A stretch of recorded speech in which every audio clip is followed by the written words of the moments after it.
Hello, Chatthew. Oh, God. I'm in my own ears. Why am I in my own ears? Ah, this is the worst. 1 second. I don't know if you can hear me doubled or if only I can hear me doubled, but I can definitely hear me doubled. Let me fix it. Let me fix it. Exactly what's wrong. Chat mic. There we go. Perfect. Beautiful. I was accidentally monitoring my mic in my headset. I had to fix that. I had to unmonitor my mic in my headset. That's the worst. I don't want to be able to hear me talk. Nobody wants to be able to hear me talk. Especially you, apparently. Because after the stream last night, I went back to the VOD to see how the audio balance was. And where we settled on, the game was way too loud. And when I out exported the VOD, I had to duck the volume levels of the game audio track by like 3 or 4 decibels in order to get it like back to a suitable range. So I don't know. I don't trust you anymore. So anyhow, I've ducked the audio a little bit tonight compared to where it was last night. So the game audio should be a little quieter, and if we need to, I'll bring the game music down a little bit, and leave the voices up. But I just ducked it a little bit since I had time to like play around with audio levels last night. I ducked it just a little bit, so it should be just a little bit better tonight. And if it's not too freaking bad, if you have any complaints that aren't, oh my god, the sound is the worst thing I've ever heard, you've ruined everything forever. If your complaints are not in that category, you can sit on them.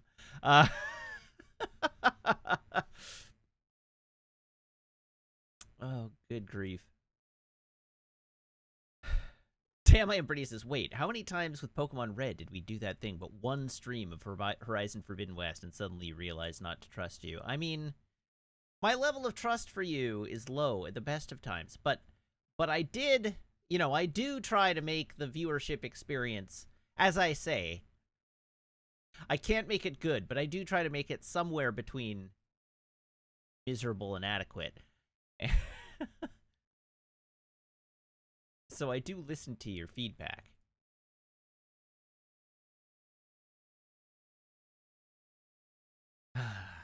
All right, what is there to talk about tonight? I don't think there's a ton, but I did go see the Uncharted movie. Jim Cat says, you think we come here for the high quality levels? I hope so. I like to think I put on a high quality stream. That my stream quality is good. I like to think that I'm putting out high quality video and high quality audio.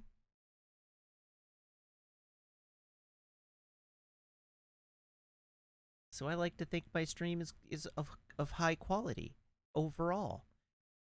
Despite the fact that I'm dragging it down by being here.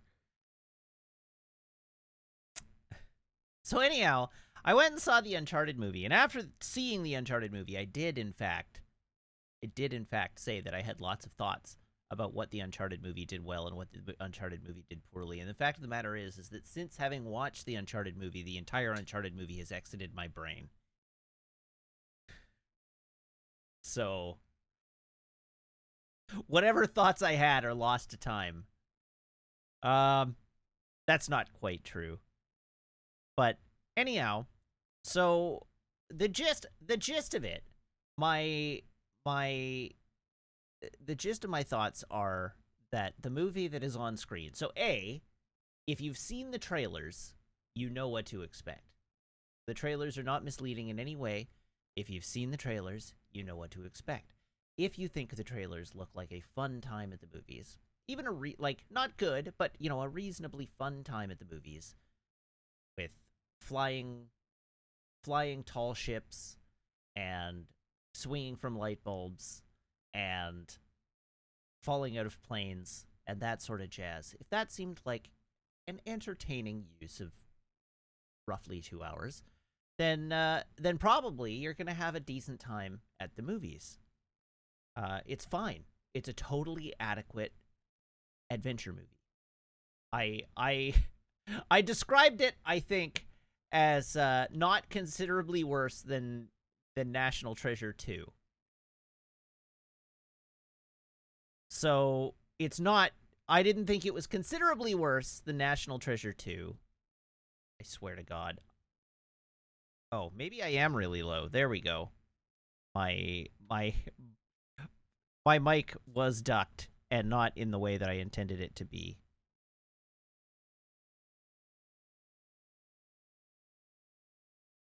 There we go. I fixed my audio levels. I should be a little louder now. But anyhow, it's a totally adequate adventure movie. It's totally adequate adventure movie.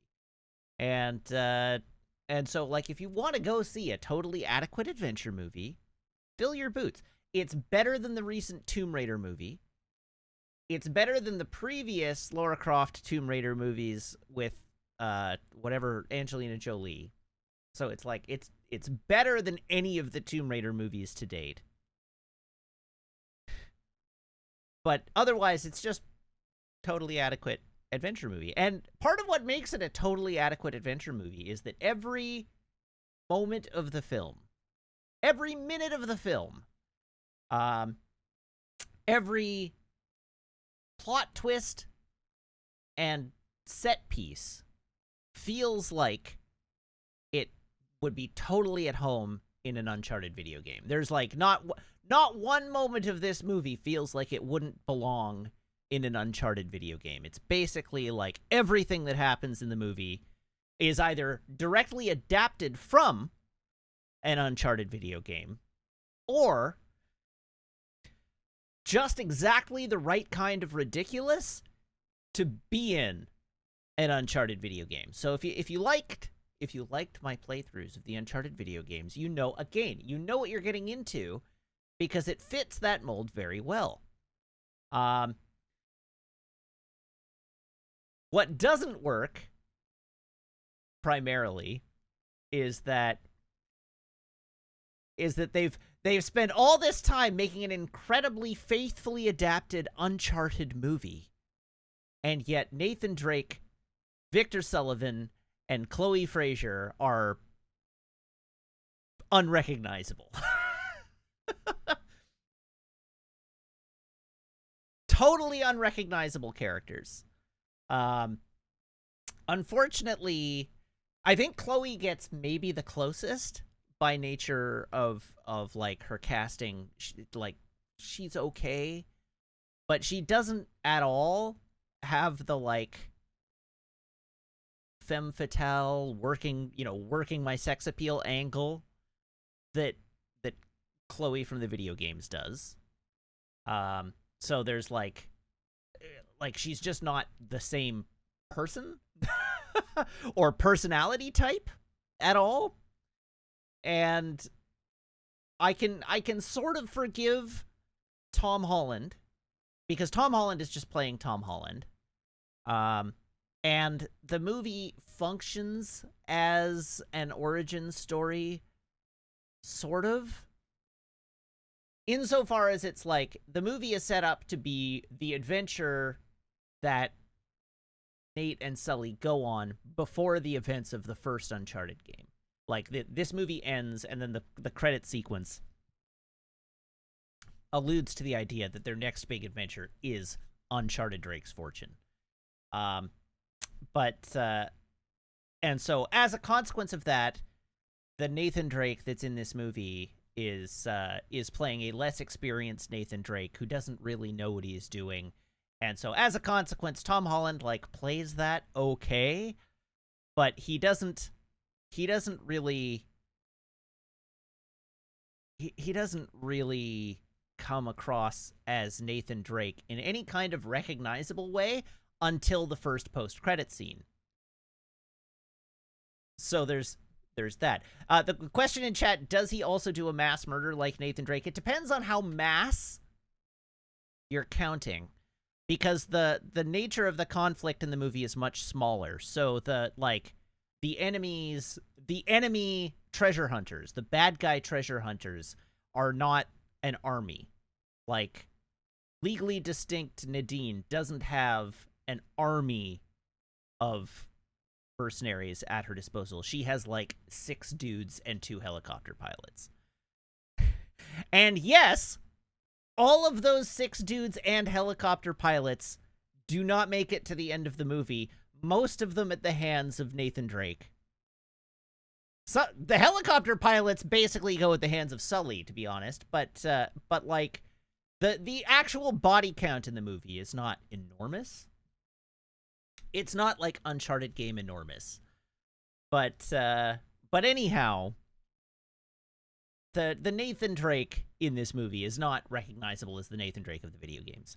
Now, as I keep saying, by the post-credit scene, he is basically playing a recognizable Nathan Drake. And the post-credit scene, the first post-credit scene... So, I'm going to just spoil the post-credit scene. Be warned. The first post-credit scene has Nathan talking to a guy in, like, a bar in Brazil or whatever, talking about getting a hold of a Nazi map and wondering why a guy named Roman wants his necklace with the Drake ring on it. And then Sully walks in and saves the day, and Sully has his mustache at that point. And then there's some banter back and forth between Nate and Sully as they get themselves out of this sticky situation. And, like, that scene plays. In that scene, they are both playing their parts. They are playing Nathan Drake and Victor Sullivan. And at no point in the movie prior to that point, the last 10 seconds before the credits roll, are either of them playing Nathan Drake and Victor Sullivan. So there's that. Sully is just like Mark Wahlberg as Sully was just a huge misfire. Just a huge misfire. Like, he is not anything resembling Sully. So be warned. Up until the last few seconds of the movie, then he, like, for one brief shining moment, Mark Wahlberg acts like Victor Sullivan. But at no point prior to that. Do I think he would have been a better Nathan Drake? Not even remotely. Maybe. Actually, maybe. He might have been a better Nathan Drake 10 years ago. But not if they were doing an origin story. And not doing the story that the original script pitch talked about, where it's like the Drake family. Because they talked about it as like a family adventure. And, like, sure, insofar as it's like Nate and his brother and their adoptive dad, but it's not really. The question is, who plays his brother? We only see his brother as a child in the movie, like as 16, 17 years old. We never actually see the actor who plays his brother as an adult. We see his brother in a post-credit scene for the movie, the other post-credit scene for the movie. And I was ready to bust out laughing. I was like 80% sure as they show us his brother in the credit scene that it was going to be Chris Pratt. I was like, it's going to be Chris Pratt. Just watch, it's going to be Chris Pratt. And then they don't show you his face. So they have plausible deniability on whoever it's going to be in a future movie, if a future movie gets made. But I was definitely expecting it to be Chris Pratt. Their first choice for their original first choice for Nathan Drake was Chris Hemsworth. I could kind of see it.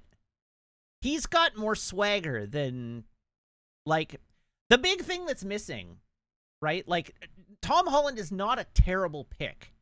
If you're going to cast a Nathan Drake, Tom Holland is not a terrible pick if you slightly misread the character. because Nathan Drake has this, like, false bravado, right? Like, he's got this like, swagger that he puts on to hide the fact that he's flying by the seat of his pants all the time. And Tom Holland just can't bring that to this version of the character. I don't want to say that he's wrong, but the way he's playing him is like visibly insecure, and like he's playing him like Spider-Man, like joking through his insecurities, right? And like it almost plays the same way, but it's missing the false self-assuredness. and so like it almost works, but then by nature of almost working, it works quite badly.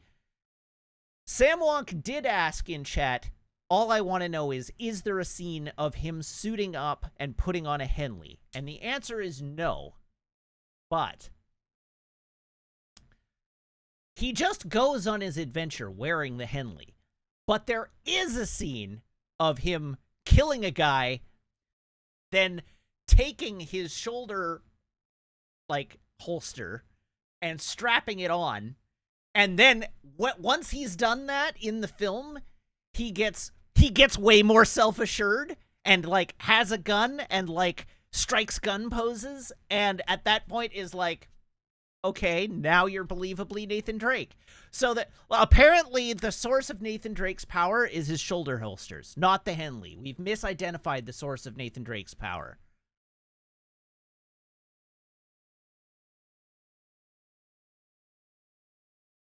So, anyhow, I guess the long and the short of it is, I'm not 100% convinced that Tom Holland was the wrong choice for the role, because I truly don't know if it was script or acting or directing or some combination of the three. And, like, I don't know. I feel like Tom Holland could have done the false bravado thing, but maybe they tried it and it didn't work. And so, like, maybe it was an acting choice, maybe it was a direction choice to sell the fact that he's inexperienced. But, like, I don't know. When I think of Nathan Drake as inexperienced, I think of him, like, bullshitting even more. Right? Like, over the course of the Uncharted games, or the Uncharted games? Over the course of the Uncharted games, he got, like, less bullshitty. As he, like, sort of came to realize that the false bravado was doing him more damage than good, right? And as Sam Wonk points out, the games are basically about him growing up. And so the idea of him going from child into grown-up in the context of this movie is kind of a misfire, because he was always a man-child, and it wasn't until the end of the fourth game that he stopped being one.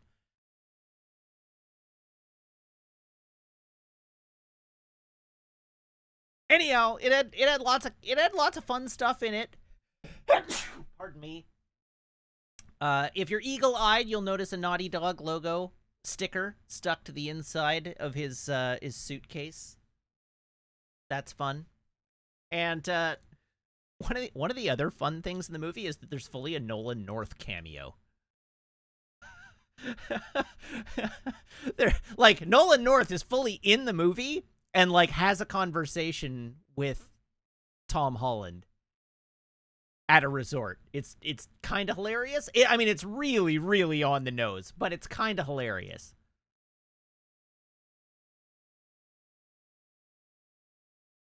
But when he, like, waves one, he's like, oh, well, have a good time. It's very, very, very Nolan North. It's very, very Nathan Drake. I love it. So anyhow, like, I thought it was fine. I'd watch it again. I didn't hate it. I was entertained for 2 hours. It was fun. It was like Uncanny Valley Uncharted, I guess. It's the best way to describe that. Uncanny Valley Uncharted. And that it's just wrong enough to set the hairs on the back of your neck off.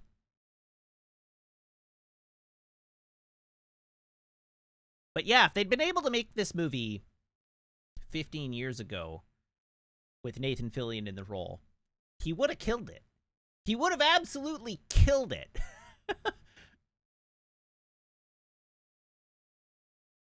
Where would I put it on a made-up spectrum from James Bond to Indiana Jones? It's way more Indiana Jones. Yeah, it's way more Indiana Jones.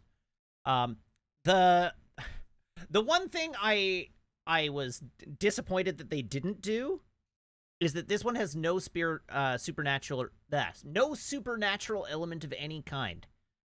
So it feels really small scale compared with the video games because there's no supernatural element of any kind, and there's no big enemy army. It's just like 6 guys in a Zodiac. I suspect that was Probably. like some of the way that there's a bunch of shot like first like oh because you can only have so many people on set. Probably, yeah.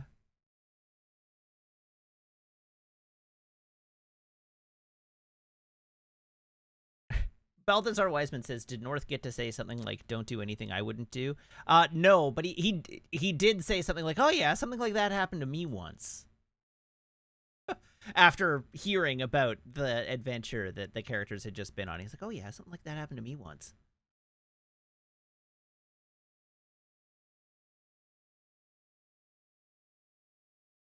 The big thing the movie did well. So it was all right. I'm gonna get into some deeper nitpicks here before we move on. One thing the movie I thought did really well is that Legally Distinct Nadine's group had a plan to extract the treasure. That's one of the things that the Uncharted games always had a problem with. And the Uncharted movie is true to form in this regard, is that the scenarios they set up where it's like Nathan Drake is trying to get to the treasure before the enemy army gets to the treasure for reasons, right? Because Nate and Sully never have a plan to get the treasure out. If they're hunting for like $5 billion worth of gold, they are not bringing sufficient equipment to extract $5 billion worth of gold from a remote island in the South Pacific. And this is true of all the Uncharted games. They're like, we've got to get there first. It's like, okay, you get there first, and then the enemy army shows up and murders you and takes the treasure on their own schedule because you have no plan for getting the treasure out. And this is just a recurrent problem with the this is just a recurring problem with the Uncharted games. This problem is still present in the Uncharted movie because the whole time the characters are like, we have to find Magellan's gold. It's like, okay, but once you find Magellan's gold, how do you plan to get Magellan's gold from where it is to anywhere that you can use it for profit? And they never explain that in the Uncharted movie. But Nadine's group, like, normally the villains are just like, well, I have an army, so we can just pack it out at our leisure. But in this movie, Nadine, well, Legally Distinct to Nadine's, her name is Jo in the movie, but Legally Distinct to Nadine's group have a plan. They bring helicopters. They bring helicopters with cargo rigs so that they can hoist the gold out of the ships and fly it away in short order. and not have to worry about the fact that they're illegally pirating a cave in the Philippines, which is also something that they address in the movie because the Philippine authorities show up and are able to claim the reward. So the movie thought those things through to an extent, I guess. So it was nice to see the logistics of treasure hunting considered by everybody but the main characters, but the fact that it wasn't considered by the main characters continues to be a problem in the movie that strains believability. The other thing was, I'm pretty sure there's just a significant amount of the movie that ended up on the editing floor. There's like there are a couple of conversations in the movie that allude to character conversations from the first act, but those character conversations in the first act aren't there.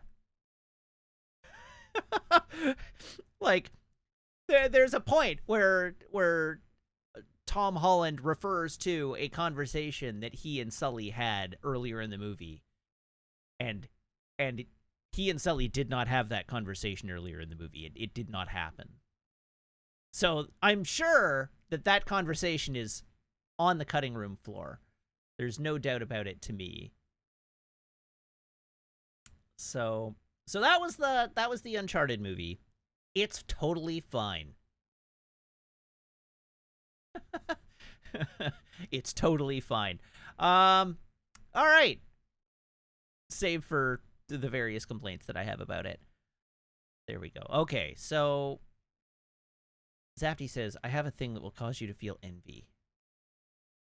Let's have a look. That's a lot of Lego. Is there any Lego that I care about?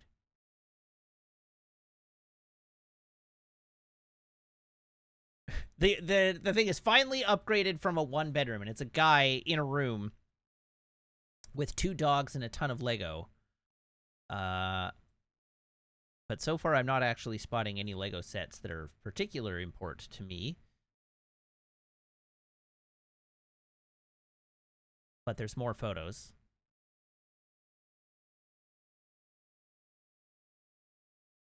Ah, he also bought a house. Congratulations to this guy. This guy's got way more Lego than I have or would want. But congratulations to this guy for buying a house. Good on him.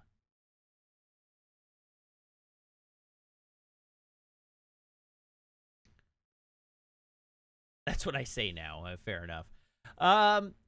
Okay. Okay. I think it's time to move on and start making with the video games. So, first things first. Mark Otato, thank you for the follow. Welcome to the channel. Thank you for sharing that, Zafty. I did enjoy the photo. They're good dogs. The good dogs. Warner Brothers is considering adding a 3rd spin-off series for the Batman. Good times. Oh, we've been asked to tell a joke, but I don't actually have a joke list up. I thought about this before the stream and then forgot about it before the stream. Jokes. Joex. Please, God, find me a joke.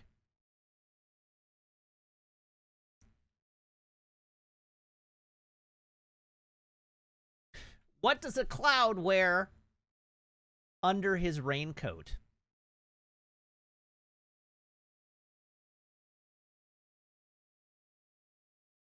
Thunderwear.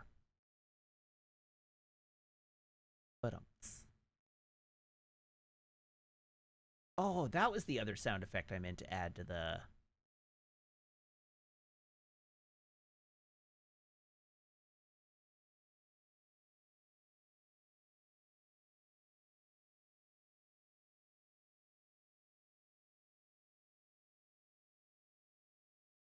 All right, you're gonna have to give me a minute. We're gonna work through this together. I'm adding a sound effect to my soundboard.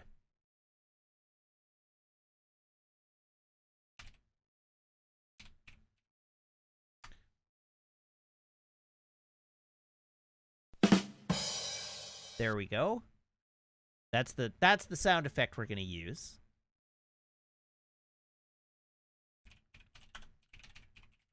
You get to watch me do this all in real time. YouTube downloader. Grab the sound effect. Let's go. I just want audio. Grab that MP3. Where's my Stream Deck?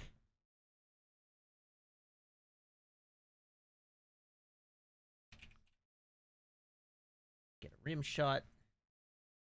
Do I have the file? Download. There we go. That into the folder that I have for this sort of thing.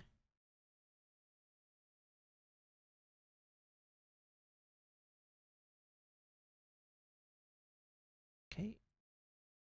There it is. We're going to rename that rim shot.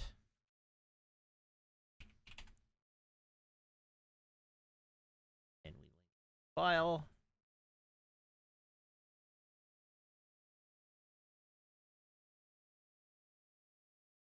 I'm very gradually filling out a soundboard as I come up with things that I would like to have a sound for. Okay, cool. It's done.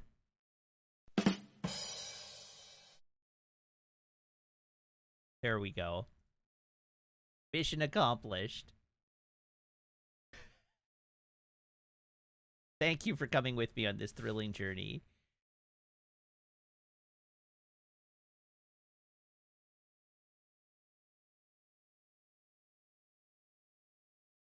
Here we go. Here we go. How does a cucumber become a pickle?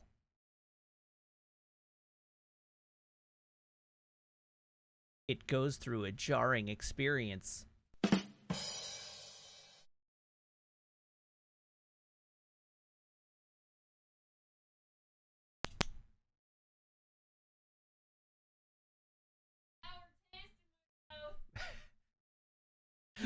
Meg says that joke leaves a little...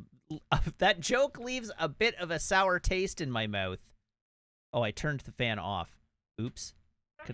Can I ask you to turn it to 3, please? Isn't that 1? Thank you. Can I also ask you on your way by to turn on the AC? Yes. Do you want anything from the store? Do I want anything from the store? We have nibs, we have chips, we have sour cream. Do we have chips?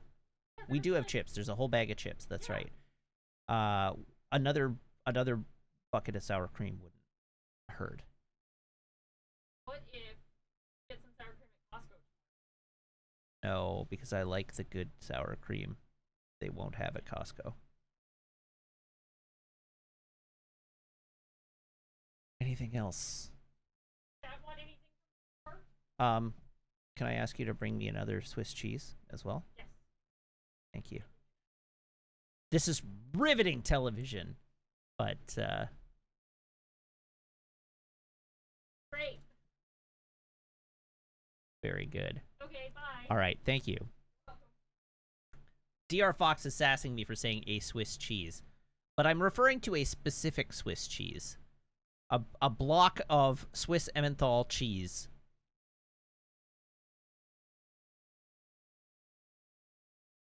Meg knows the kind, because it's the kind of Swiss cheese I like. Yeah. So all I have to do is say a Swiss cheese, and the message is conveyed. That's not remotely the weirdest phrase we use to describe a thing. I'm surprised you asked for the good. Well, I'm trying to avoid using too many S words on stream, although I have used one. But yeah, at least I did, as Meg notes, at least I described the sour cream as sour cream and not just the good shit. Which is how I typically describe the sour cream, because there's a specific brand and variety of sour cream that I'm partial to.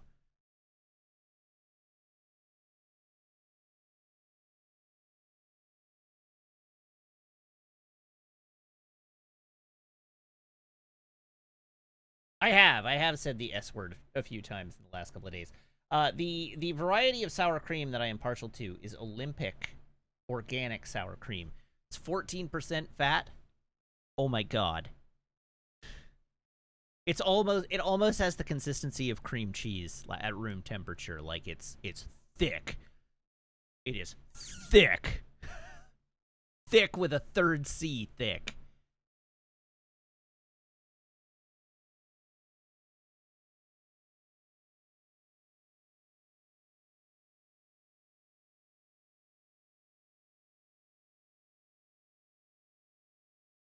All right. I think it is time. Do you think it is time? I think it's time. The third C is for cholesterol. You're not wrong. You're not wrong. Coke / SodaStream has won tonight. By one, you mean everybody loses.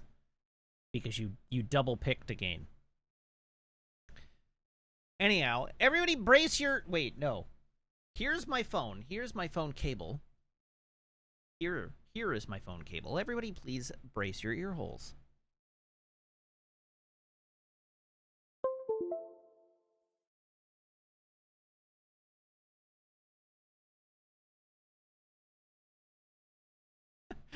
Square Dot says, Matt, I have heart problems in my family history. Wiggins, listen, you. My family medical history has people's hearts slowing down. Okay, everybody brace your ear holes to find out whether your beverage choice was correct or not.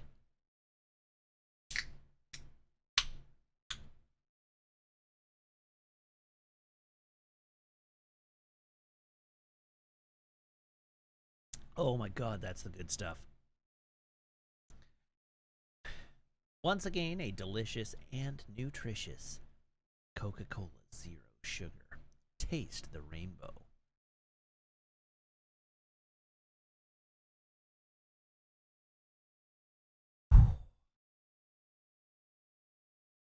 What mic you on, my dude? How many levels of microphone are you on? I am on mic 5.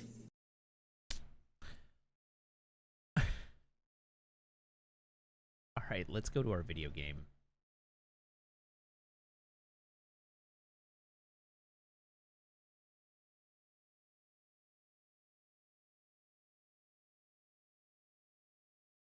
I want to go to the video game.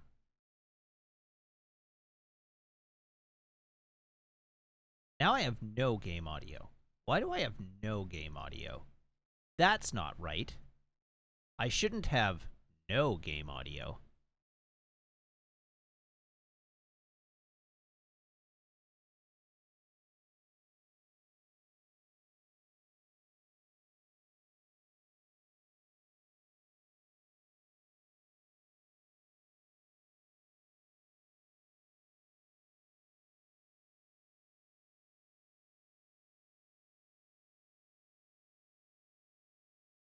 Broadcast stream has system in it.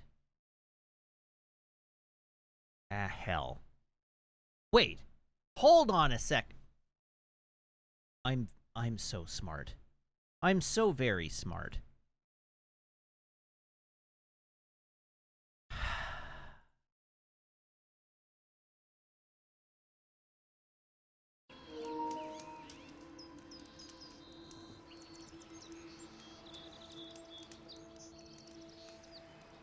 I had the game audio muted so that I could do my whole pre-stream waffle, and then forgot that I muted the game audio.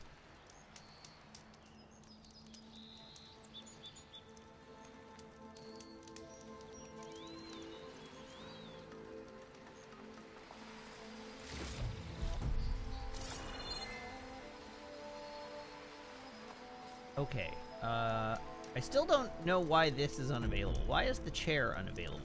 What is the chair for? It's got a clock symbol on it. Okay, so this is an unknown burrower site.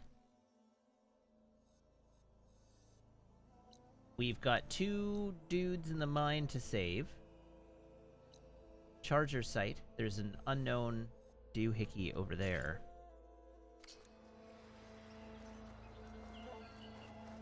Oh, it's way the heck up there. Okay, maybe I should eyes on the prize for a while. I don't know. Maybe I should focus on doing quests until the game formally releases me to explore the open world. Isn't that a great idea? Crimson Narrows. Gotta find those 2 miners. Quick.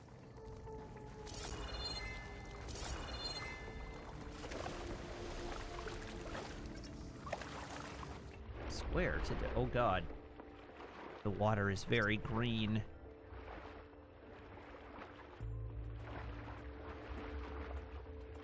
Hello? Can anyone hear me?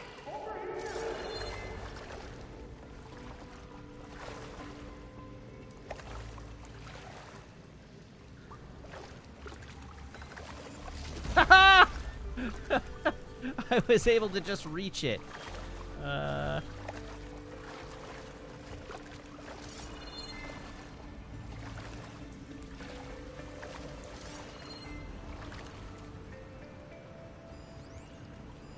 Okay, those are probably our 2 miners.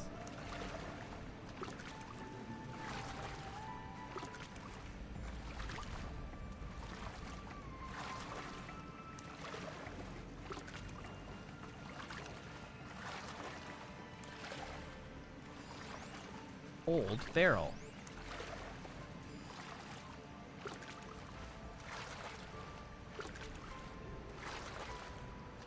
Okay, it doesn't look like I can get through that away. So let's see what's this away.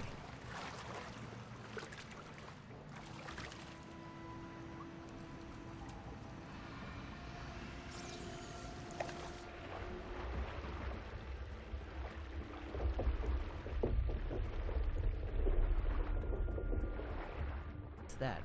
Why are you lit up?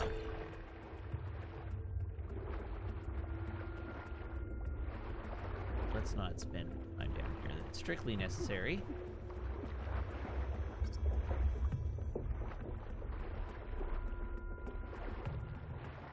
Boost! Air, please.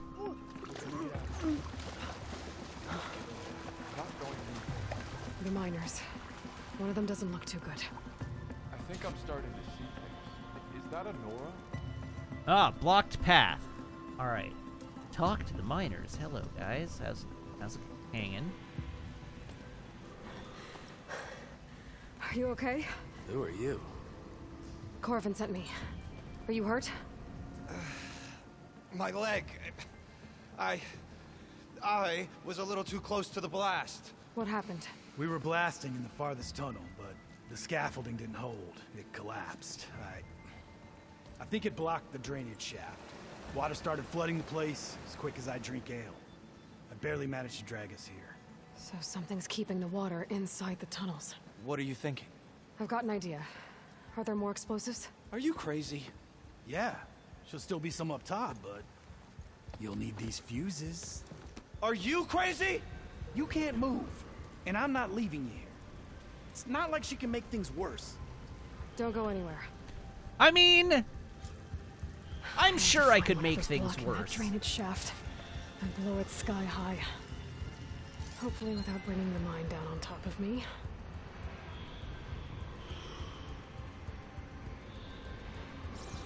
Find the blockage. So, okay. We know where the blockage is because I discovered it.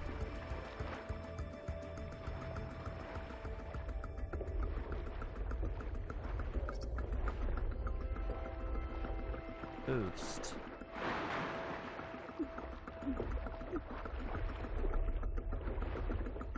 So we need to find explosives.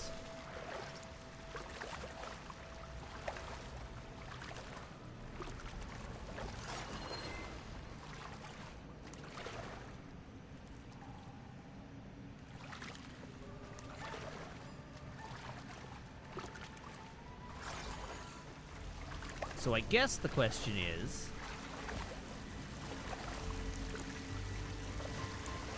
if I go back outside where I came in,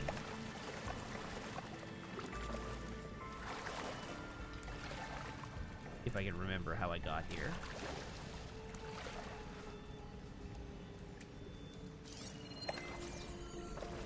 Ooh. An item.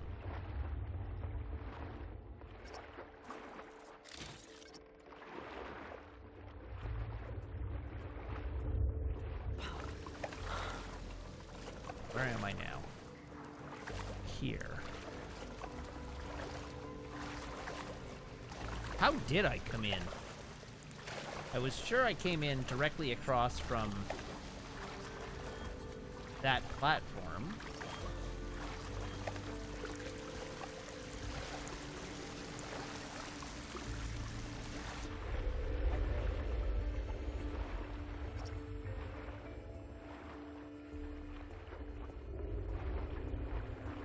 Here we go.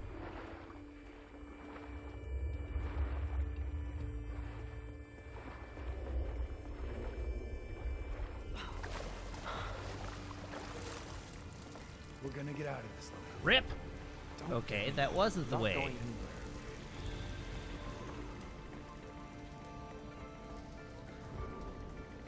They said there were explosives up top. Where is up top? Is there an up? Is there uppies? That's Aaron's last known location. Unknown, If 84 we get out of meters. here, I'm gonna drink myself into a week-long nap. You and me both, brother.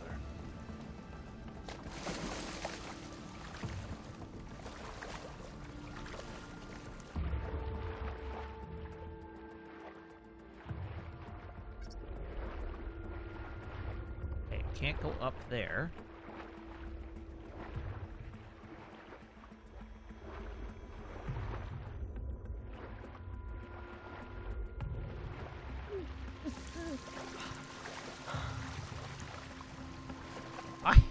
I am just aha! There we go.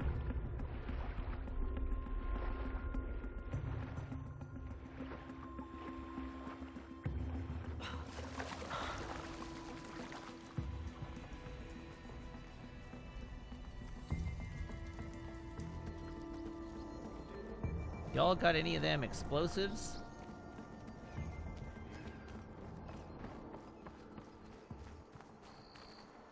Did you find them? One of your men is injured. I need to drain the mine to find them a way out. Drain? How? I should be there. I got this, Corvin. You take care of your people here. No! I was sure. Stay here. Be careful. All right, well, let's try the advice of when in doubt, make it your active quest. Side quests, deep trouble.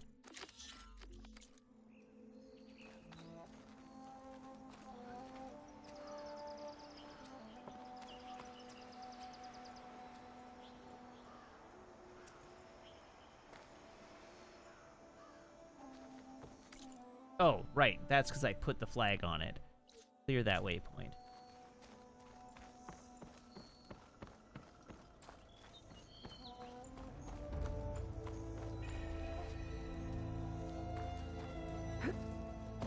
Alright, so somewhere deep in there.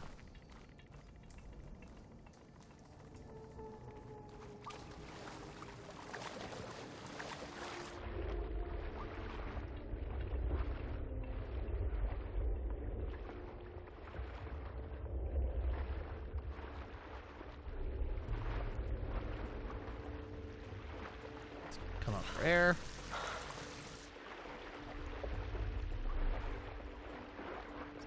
Boost. Boost.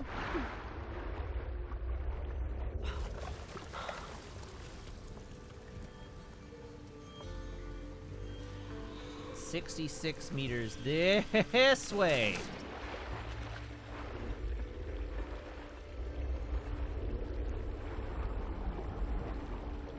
Tap L3 while swimming to swim faster. Uh-oh. It's not working.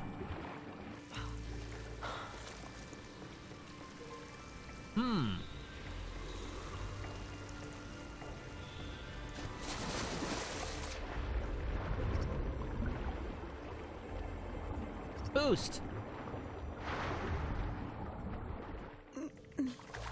Haha! Made it. Success. There's the debris blocking the shaft. If I can reach those explosives up on that track, maybe I can blast through the blockage. Okay, we've got climbables over there.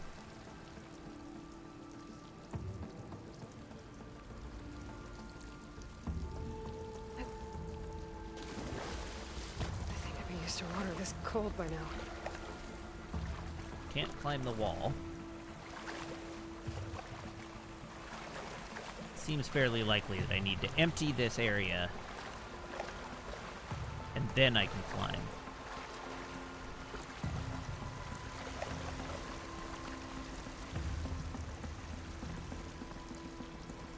Search small supply crate.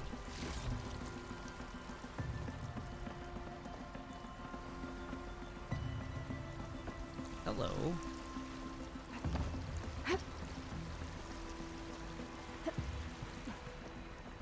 Does this count as a water temple? I don't think so, by nature of it being a side quest.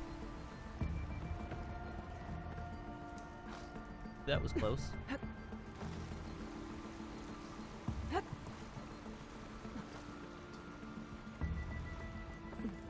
there was a fun little ragdoll there. Burrowers. Uh-oh. What the hell is that thing? What are you? High in a cloud of spores if I shoot that. Wait a second, I should read the description. Mature fungus can be struck to release a cloud of spores that may obstruct visual detection.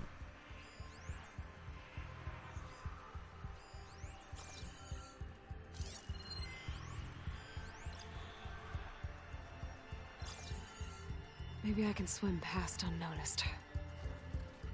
Okay, where am I trying to get to?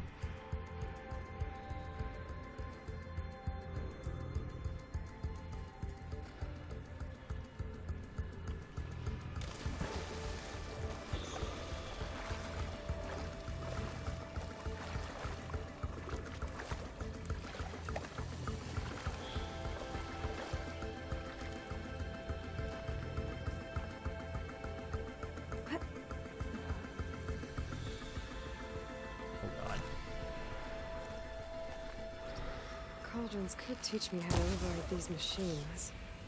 But where would they be?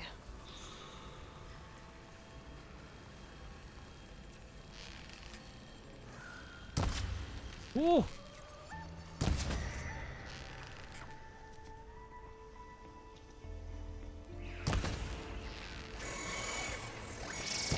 Aw, crap. Well, I've made some friends.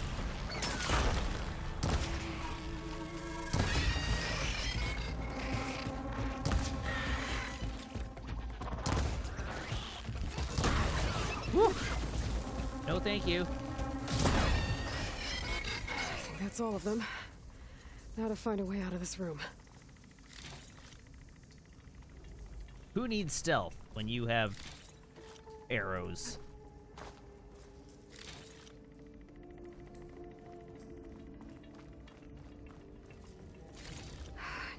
I should follow those tracks. See if they lead to the explosives. Tracks, hey?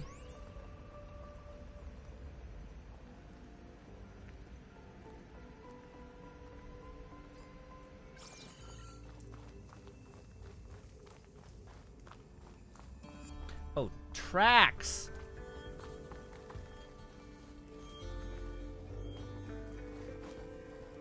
I want to ride the minecart. Let's go. Let's go, minecart!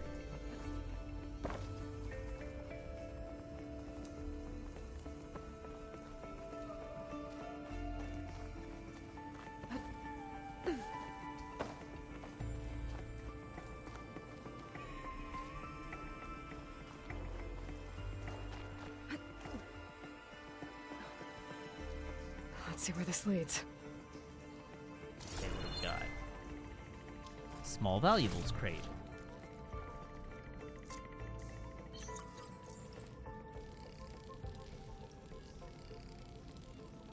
Let's craft some traps.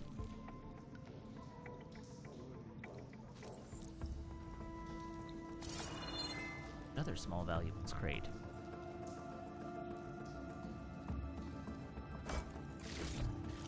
Sorry, a This'll be my generous stash when I need supply it. crate.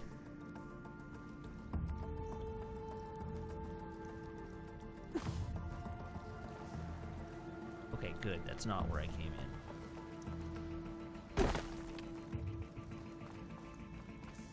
There's the explosives. Ladder. Up on the track. Just need to get across somehow. I wonder how that could be. Yeet. Yeet.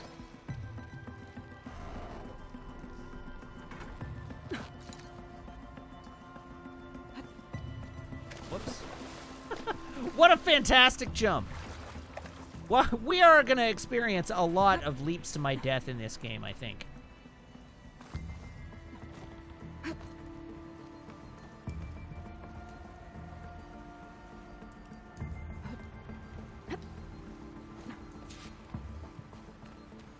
Hello, explosives.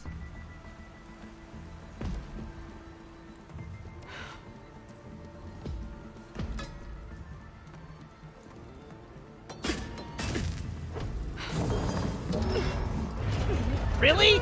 That was your plan?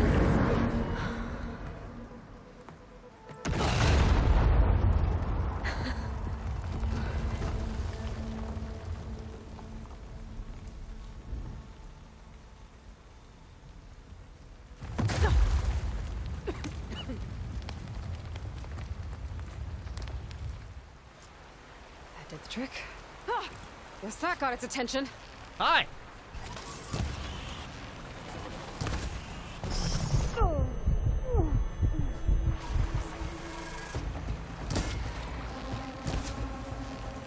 I need more of this ammo. Well, that's awkward.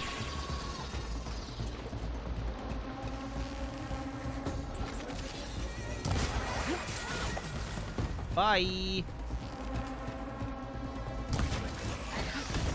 Oh yeah, leaping right into it. That's the correct approach.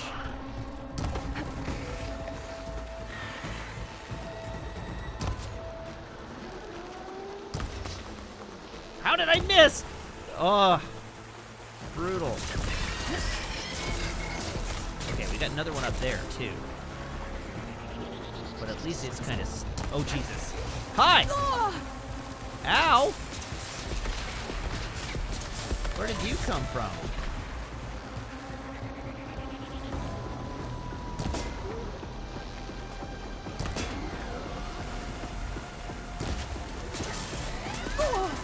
Whoa! Alright, what if we just whacked it a bunch? Here, eat stick.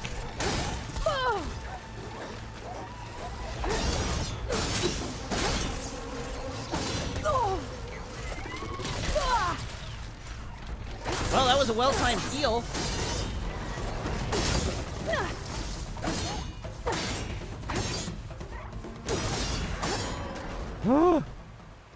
That's all of them. Now let's go check on those miners.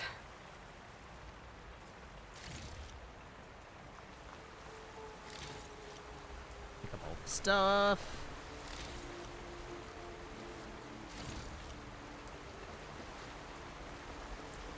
That did get a little dicey. I did not realize that those were scroungers until it was much too late. Okay, we've got some epic items up here that it feels like I should be able to get at. So it's a question of how.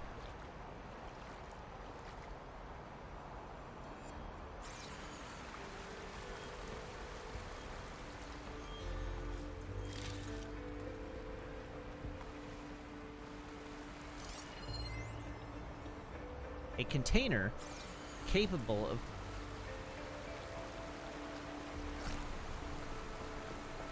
Oh.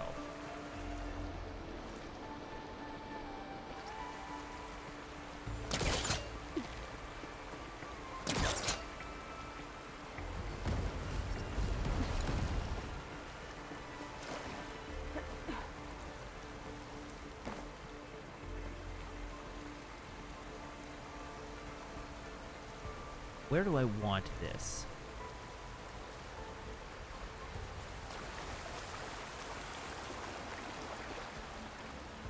Oh, that's where I... Well... Okay.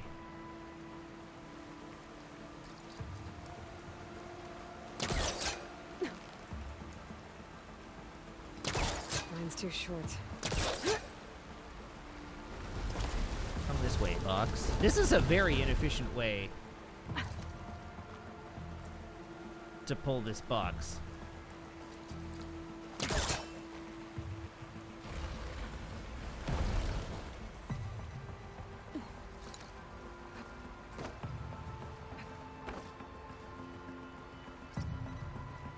Oh, really? I can just grab the box and move it? That would have been way more convenient.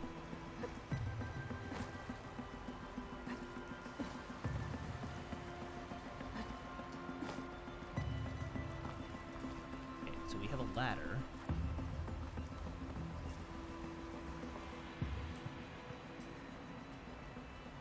The crane.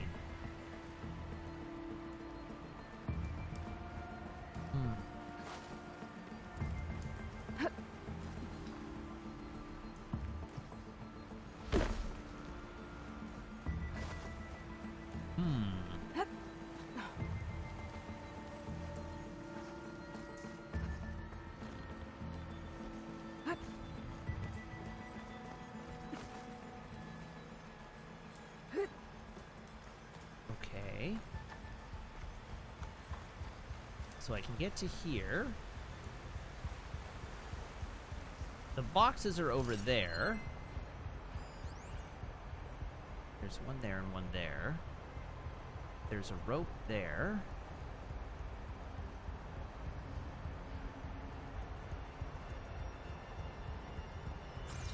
Oh, hello.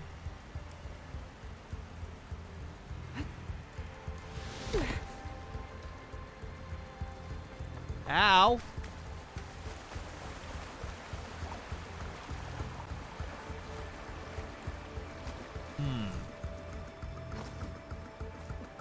Alright, there clearly is a grab crate icon.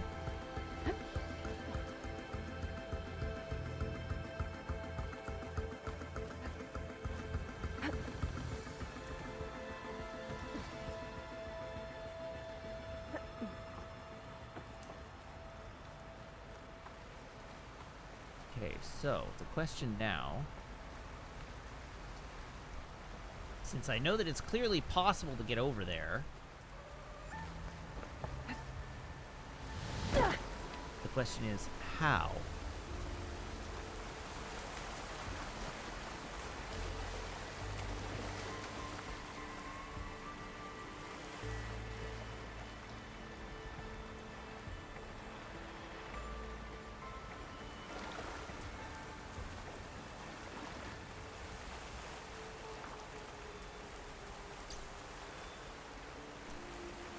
Let's try a new approach.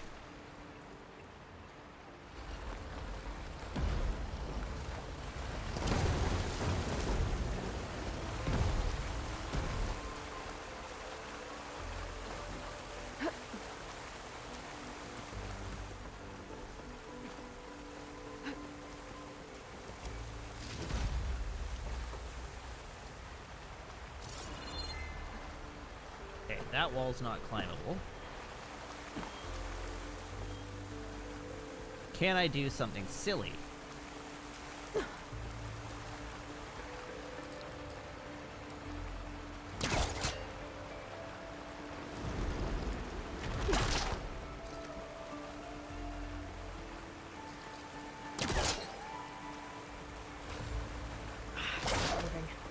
Must be stuck. The answer is no, I can't do anything quite that silly.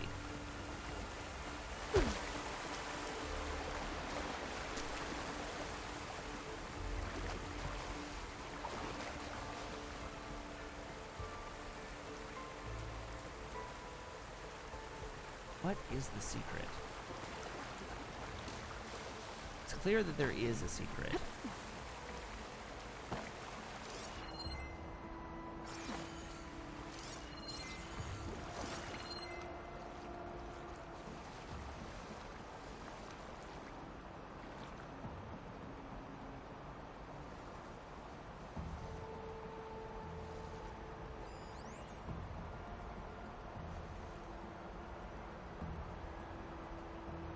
No, there's a crate up there.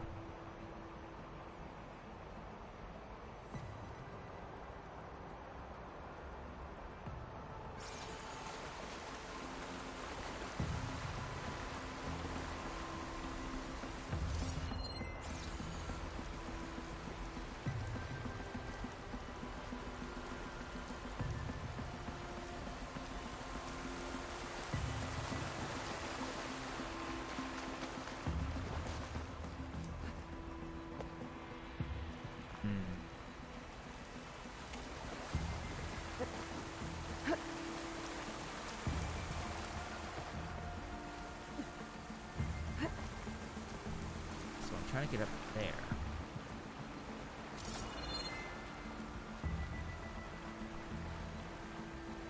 It almost seems like there should be something I can swing on. Can't mantle up to that.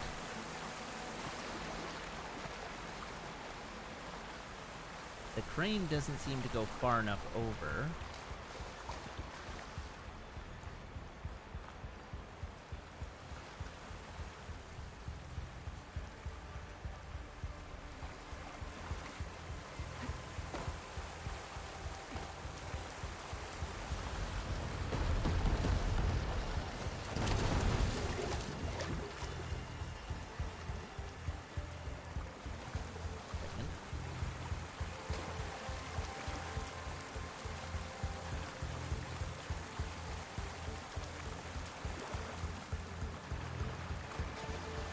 Okay, that's where the miners She's so are. bad. We don't know that.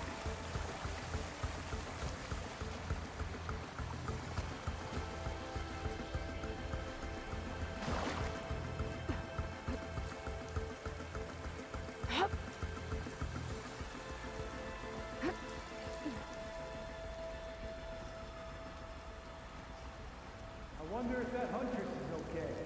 I'm still hurt and bleeding here, you know.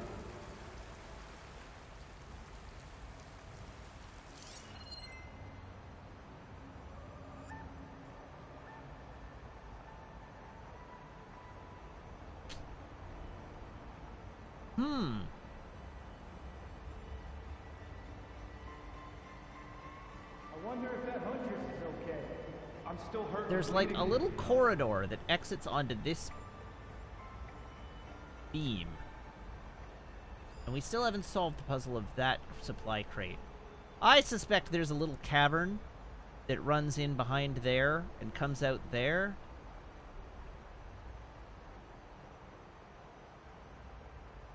Oh, another supply crate.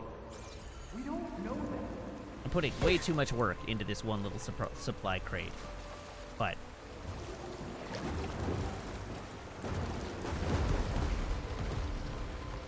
I wish to solve the puzzle.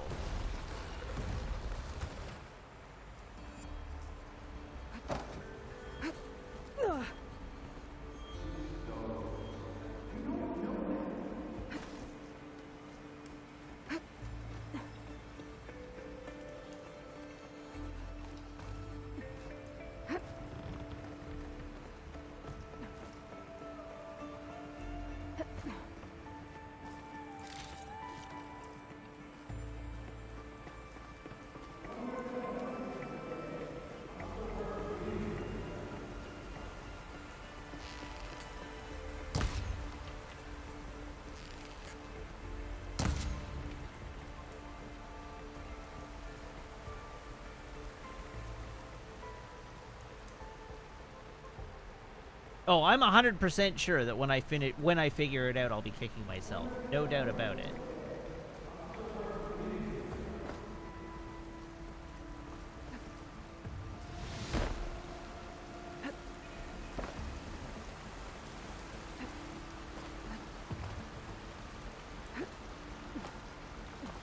Try and get into the sub-ocean there.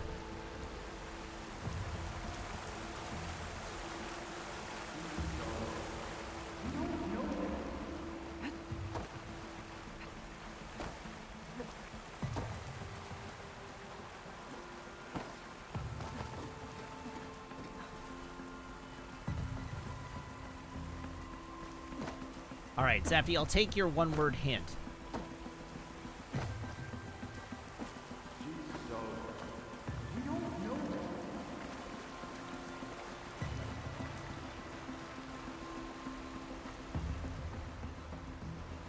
Oh my god.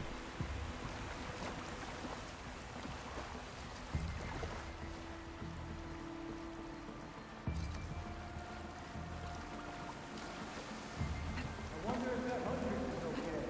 I'm still hurt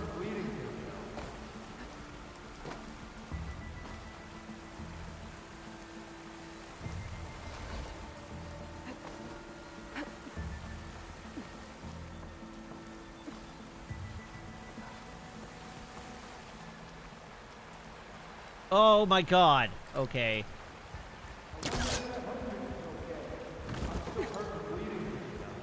Yeet? Where did it go? There it is.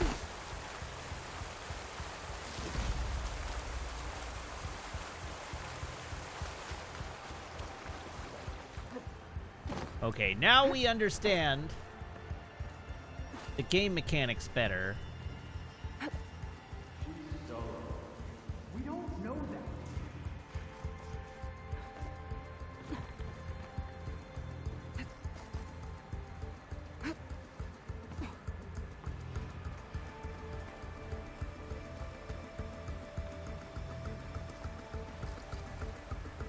Yeet! Goes further back.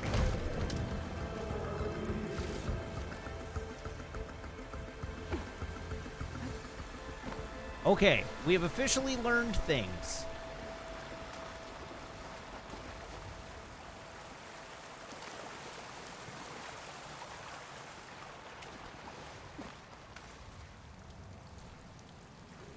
She's so dead. We don't know that. No, I'm right here. Hey, guys. Looks like everyone's okay. I can't believe we're not gonna die! You're telling me. You did it. I thought you blew yourself up. Are you two okay from here? I can get this idiot down. Don't you worry. Thanks, kid. Not older than me. Okay,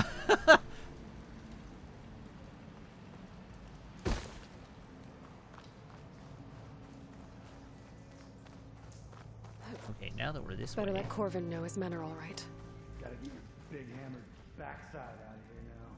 But I still lack a tool to blow this This up. isn't doing anything. Hybridized crystalline and fungal growth of unknown origin, invulnerable to impact, special gear required to clear.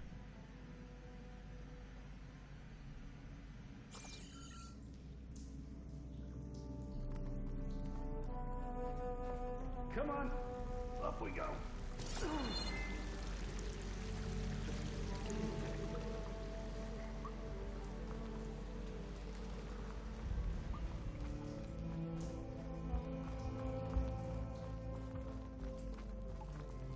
Alright, well, we have saved the day, but apparently I can't progress into this cave any further.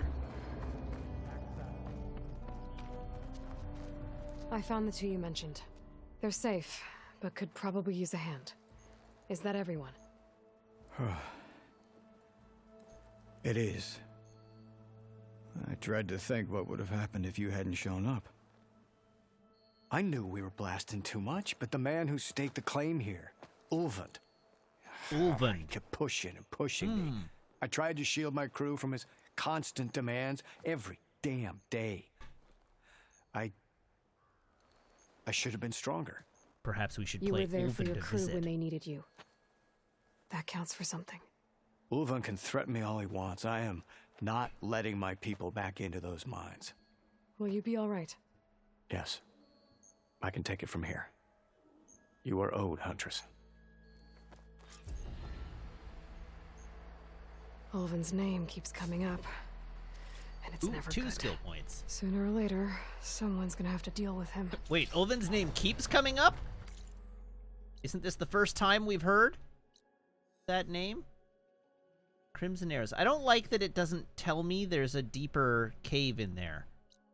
How am I supposed to remember that there's a deeper cave in there?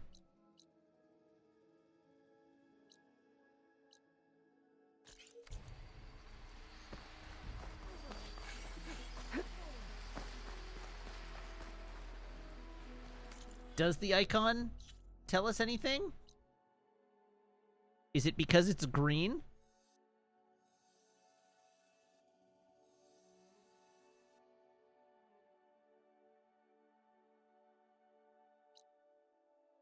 It does not seem to tell me anything more.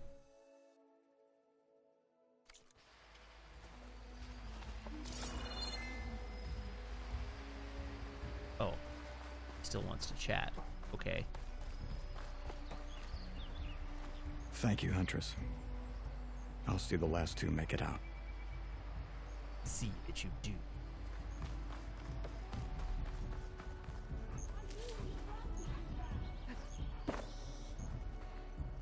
I'll save the extra stock for later. It's just something you can remember. I'm definitely not gonna remember. It's gonna be like a week or more before we have the item I need to be able to open that mine up.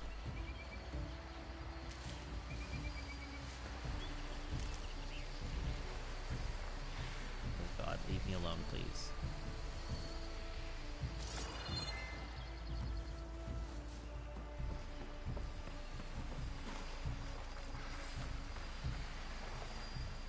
Sticks. Sticks. Sticks. I like that my pouch is full, so it's all just going to my stash.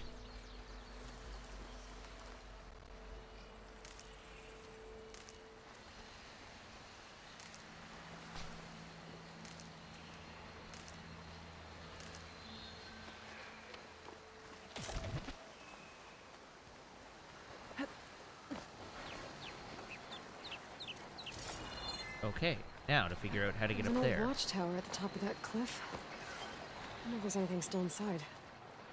Looks like the path up broke a long time ago. I'm gonna have to climb. Climby, climby.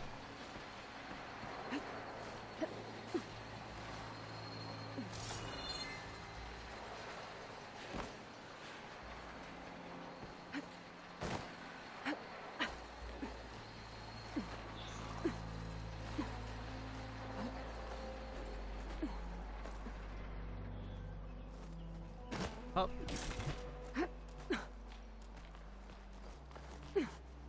What are the odds that I'm going to encounter some sort of robot dinosaur up here?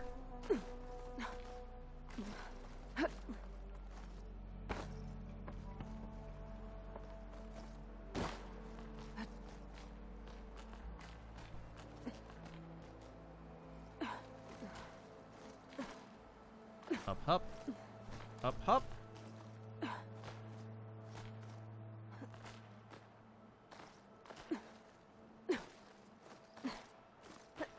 Have made it There we go. to the thingy. The watchtower.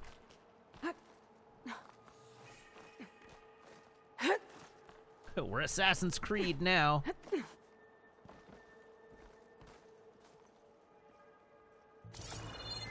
Oh, hello.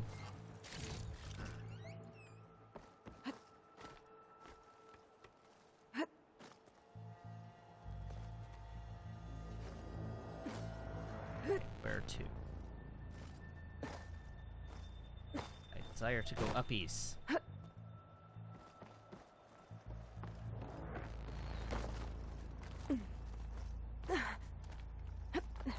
Surely there's something right at the top. Some kind of device. Oh, The moon all right. reflects the sun. To send a signal? Looks like some kind of lens. A lens keep it of for later. dawn. Surely it's not. Surely that's not important. They don't need that.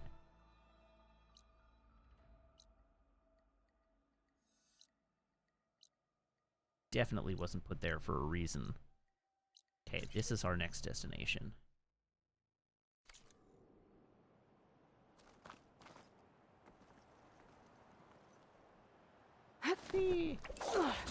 Wait, was that a zip line? It looked like there was a zip line up there. That totally is a zip line.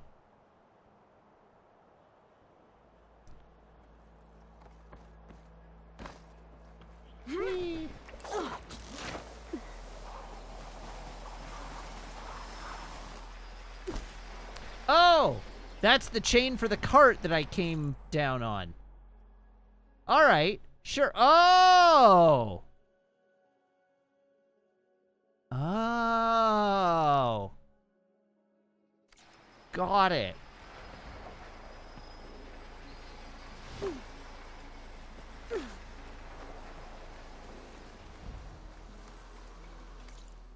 Alright, onward to the fire pit.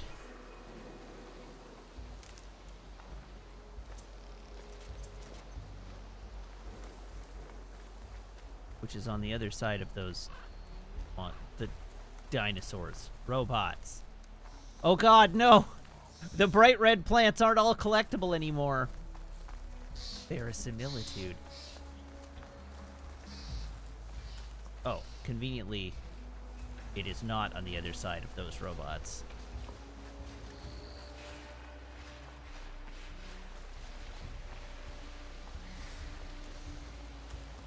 I will take that.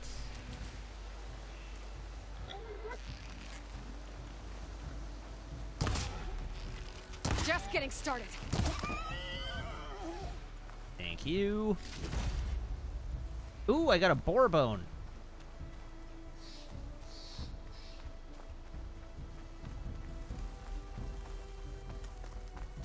This game is never boring.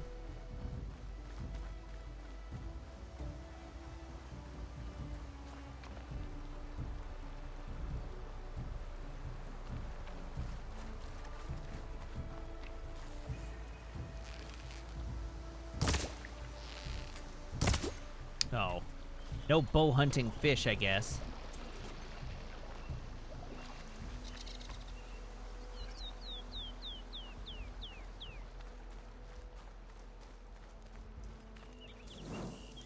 Hello, fire pit. Okay. What have we got in this camp?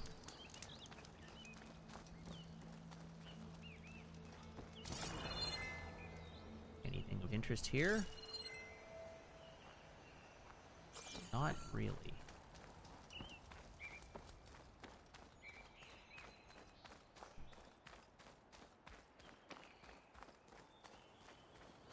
This seems an awful lot like it's going to be populated with, like, a bandit fort or something in the future. But isn't yet. Okay.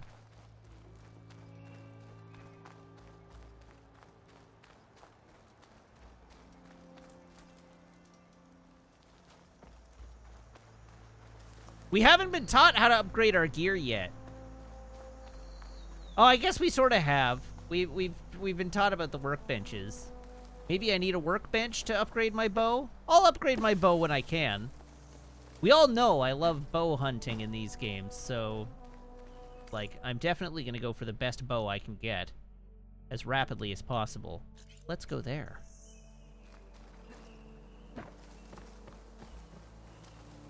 Marco Tato asks, what's my opinion of No Way Home? It's a good movie that I enjoyed very much.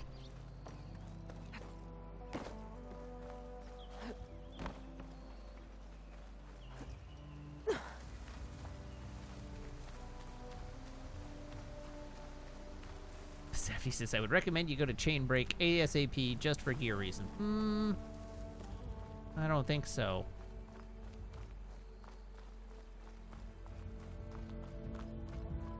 I can ask my opinion of Spider-Man a lot.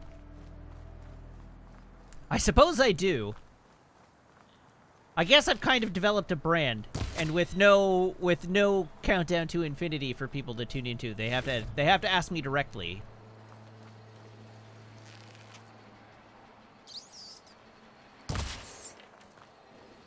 You dirty rat.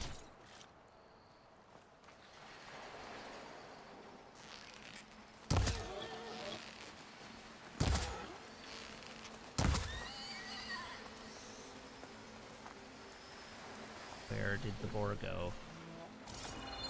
There did the boar go. Okay, I'd like to not get murdered by those things, so... let's see if we can figure out where the unknown destination is. Pick up rock. Okay, so unknown is 4 meters that away. So I just have to figure out how to get to the top of this rock.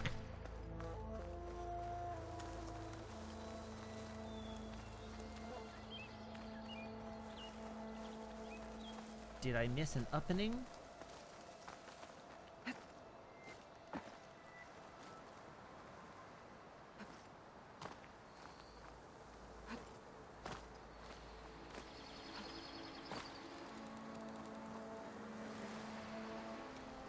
I am definitely not in geometry I'm supposed to be in right now. 11 meters that way.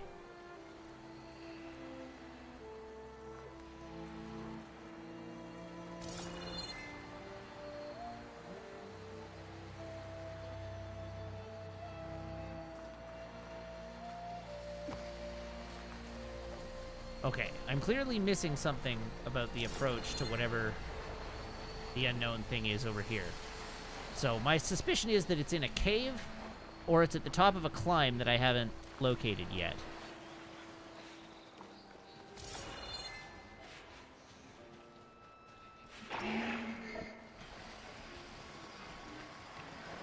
Really? You're gonna try and attack me from down there?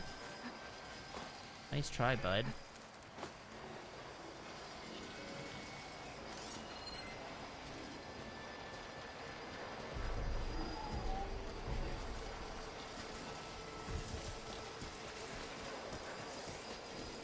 Grapple point there.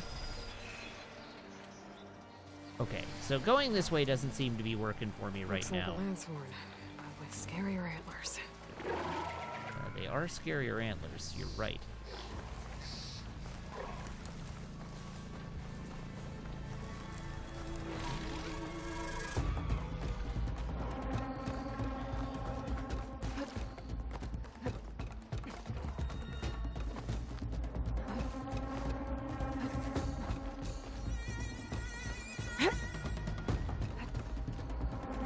Trying to avoid getting killed. Is this a shiny, fresh fire pit? It is. Okay. Am I still being hunted? I am. Okay.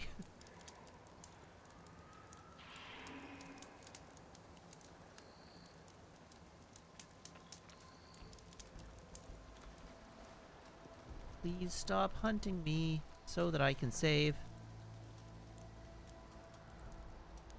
They're looking for me.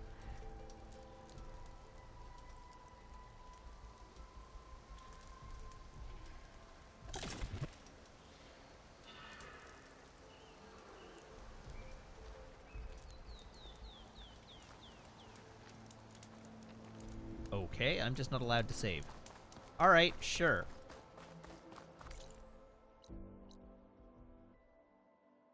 Where does the plot want me to go? Plot wants me to go to Chain Scrape. Chain Scrape. Let's go via that question mark. At the top of that mountain. On top of Old Smoky, all covered with cheese.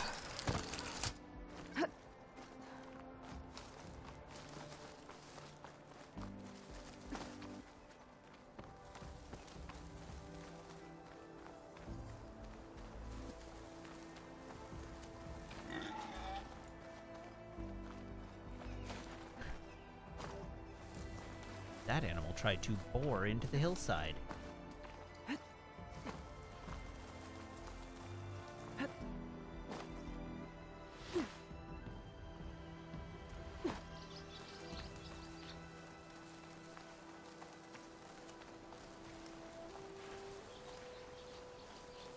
I need to have the soundboard up so that every time I make a stupid pun like that, I can fire the rim shot off. Because that'll make it funnier.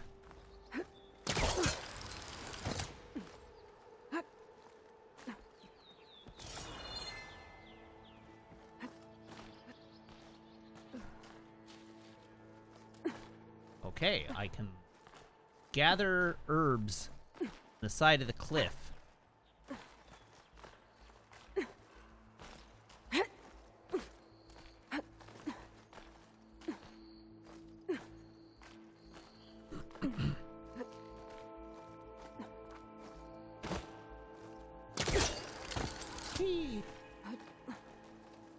Okay, we've located another signal tower.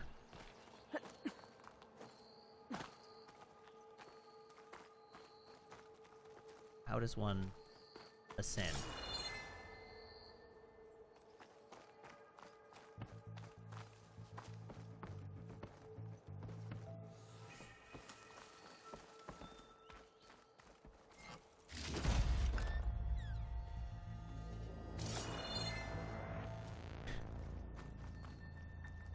Oh, log in for me. I definitely don't trust chat with the power of the rim shot.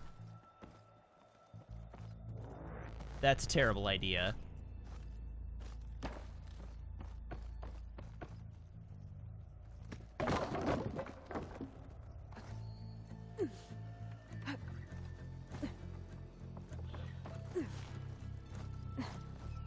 Okay. I would like the lens at the top of this tower, please.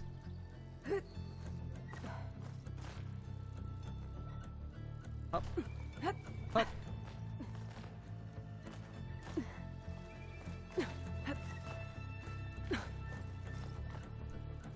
Made it.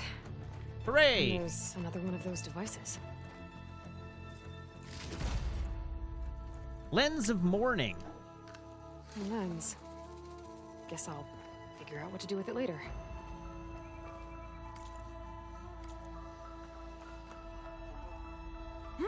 Whee! Going down.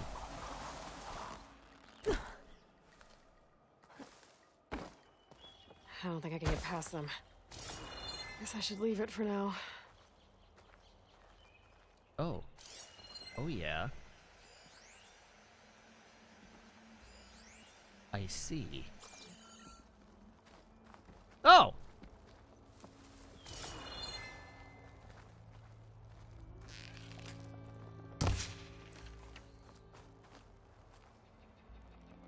We remember these. The last game. And by we, I mean I.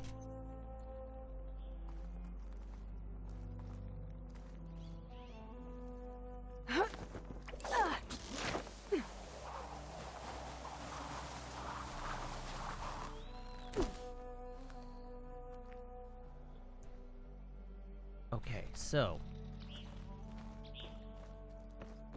that's the town we're headed to.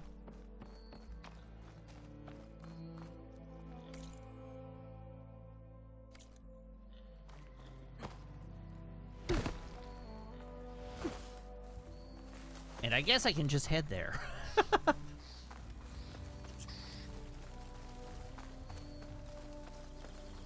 must be Chain Scrape. Drew said I could get my bow upgraded in there. Ah! Might be able to tinker with my other gear, too. Bow upgrades. Surely we don't need those.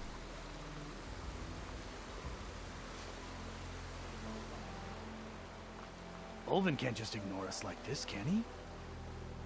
We almost died because of it. Have you seen us? What are we supposed to do? Outlander approaching. Hi. Is that the Savior? Wanna come in, Savior? I do. Welcome to Chainscrape, Savior. Open up, guys. Jorv's orders. Good enough for me. Really? Anybody could say that. Jorof's not here.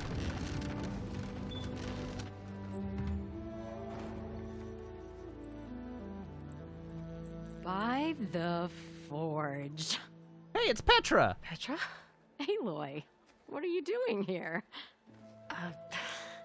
About time there was something worth looking at in this dump. It's nice to see you, too. And not a moment too soon. Come on.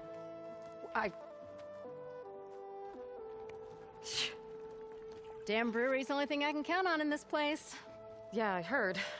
Machines, work stoppage. Oh, those are just the latest malfunctions. Chainscrape's always been a few tools short of a kit. And right there is the biggest tool of all. Our land, not our problem. The bristlebacks are everybody's problem. Roland? You've heard of him. Yeah. But he's a story best told over a cold beer. Petra. Do we have cold? I'm just Oh, I passing guess through. we have chill water. I'm headed west. Oh. There's an embassy at Barren Light I need to make happen, and then I keep moving. Ah. Of course. Bigger gears to grind.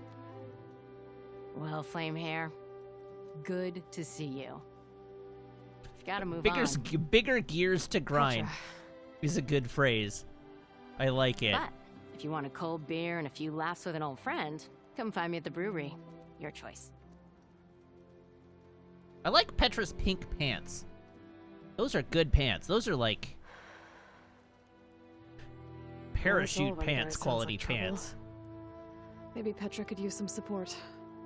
But first things first, I need to find that workbench and upgrade my bow. Big MC Hammer energy.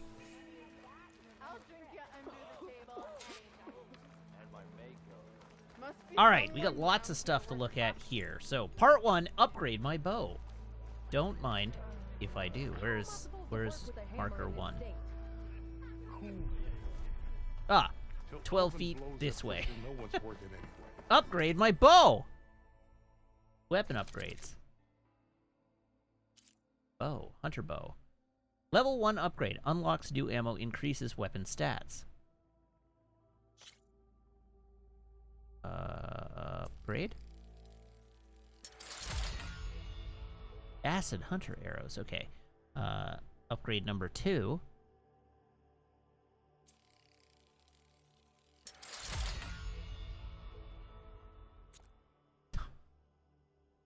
Full upgrade!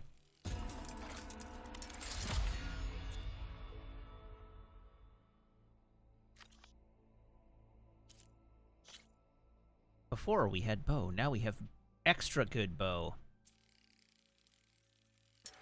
Wait, hold on, what does create job mean?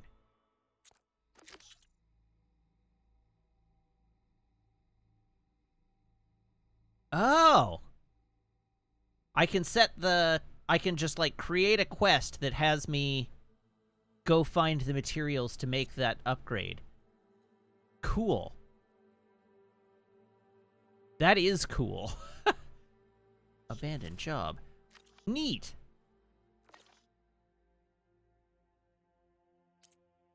Outfit upgrades. Nora anointed. I still want my shield armor back. Upgrade.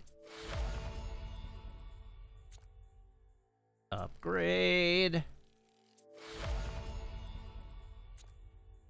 Alright, but I don't have a fanghorn antler. I definitely don't have 2 fanghorn antlers, so we can't upgrade further. Ooh, pouch upgrades. What upgrades can I make? Resource pouch and bomb satchel.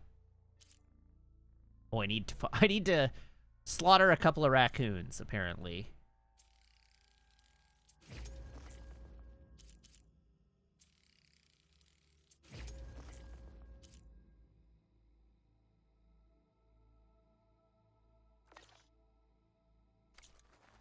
Can you imagine Aloy getting in trouble and losing the gear that's, like, regenerative shielded and a blade of armor? Like, come on! Okay, so, an ammo that deals acid damage is now available in your inventory. Use your focus to scan enemies and see if they are weak to acid. Hitting enemies with acid will build up to the corroding state. Once in this state, an enemy's armor takes damage over time and has reduced damage resistance. Shoot acid canisters with acid arrows to detonate them, and trigger a large elemental explosion, dealing 40 points of acid damage. On what you need a measuring stick for. A coil shot has been unlocked for one of your weapons. Coils can be equipped on weapons to... a coil slot has been unlocked for one of your weapons. Coils can be equipped on weapons to improve their performance. Tap square when viewing the weapon in your inventory to modify its coils. This should be useful. Okay. No, I don't actually know if I have any, slottables. Edit coils. I do, in fact, not have any available... Oh, choose a coil slot, but I have no available coils. Find Erend and help him clear the bristlebacks. Tinkering with one hammer isn't gonna kill you. Unless Owen and his cronies okay. hear about it. What does that icon mean? Speak for yourself. Hello. Are you... Oh, that's the stash. Hi there!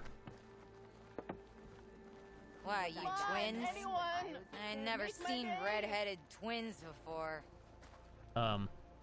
Ma'am, I believe you may be intoxicated. Oh, apparently I just can't interact with the stores yet?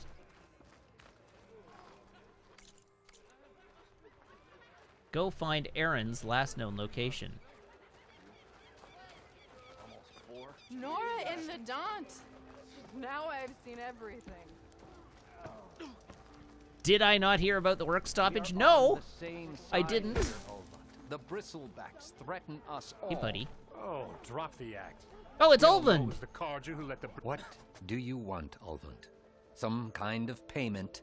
My dear magistrate, you think I can be bought? If you want that whistle blown, all you have to do is have your soldiers remove the bristlebacks and sign the concession decree. Face it, what other choice do you have? Hi. Savior, what auspicious timing. Might we discuss a matter of importance to the Sundom? We might. Later. Very well. I shall be waiting. Hopefully not too So, much later. The Savior herself. Walloper of Derval, gutter of Hughes. Maybe.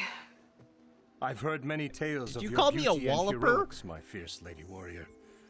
Ulvund Freeholder, at your service. Or like Ulvund Freeloader, am I right? What could have dragged you away from the fine silks and wine of Meridian to this smudge of a settlement? Your saviorly attention must be needed elsewhere. I'm here for the embassy and... The embassy? Why, by the forge. Ah. Greater gears for greater matters. Guess that means you'll be moving on. Once I've dealt with any problems around here that need my saviorly attention. Ah, the bristlebacks, of course. Got to get rid of them if you want that embassy to take place. Well, best get to it, hey? And off you go. Not so fast. All right, let's chat, Ulvund. You don't seem to have a high opinion of the magistrate? Well, I refuse to play nice to some fancy-robed parchment pusher when my fellow laborers are being bullied, intimidated, and taken advantage of. How noble of you. Noble, ha! Born with a hammer in hand, I was. Nobody handed me anything or dropped opportunity into my lap. Everything I've achieved, I've done on my own. And where is this hammer now? The burden of leadership forced me to set it aside. The Carja risk nothing, while demanding that good Osseram gamble with their lives out there. Someone had to step up and say no more. I don't want to hate this guy, because it seems kind of like he's the union rep for the Osseram workers, but also it seems like he's the corrupt union rep for the Osseram workers, so I'm kind of between a rock and a hard place here. You ordered the work stoppage? Indeed I did. We're laborers, not soldiers. Until the Carja clean up their mess and give us the fair deal we deserve, I'm not risking Osseram lives. Fair deal? You mean your concession decree? It's not my decree. It's on behalf of all the good Osseram laborers of this land who do all the back-breaking work, while only the Carja reap the rewards. All we're asking for is the ability to share in this prosperity for a land worked by the people, for the people. Right. And just how much would be your share?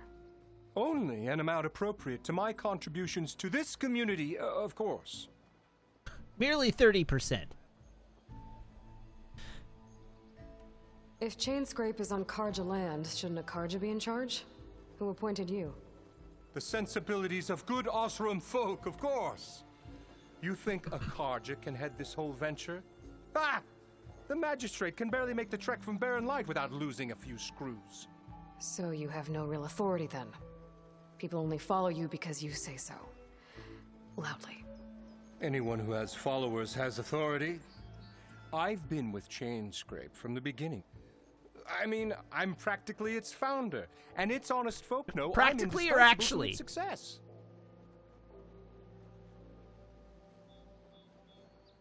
The founding of You Chainscrape. said you founded Chainscrape. Somehow I doubt that. Practically founded, I said.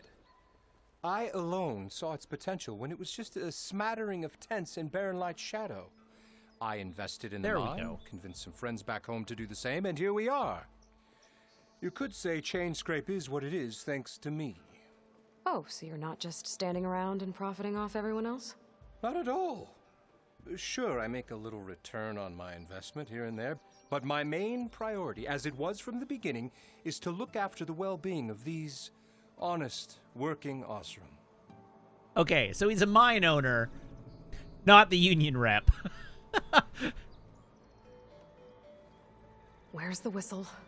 Right in the middle of town, but with the threat out there, I'm not endangering innocent Osram lives. I'm going to clear out the bristlebacks. And when I'm done, this valley is going to get moving. If that's what it takes. Until then, I'll keep looking after the safety of these good folk. Just be ready to blow the whistle.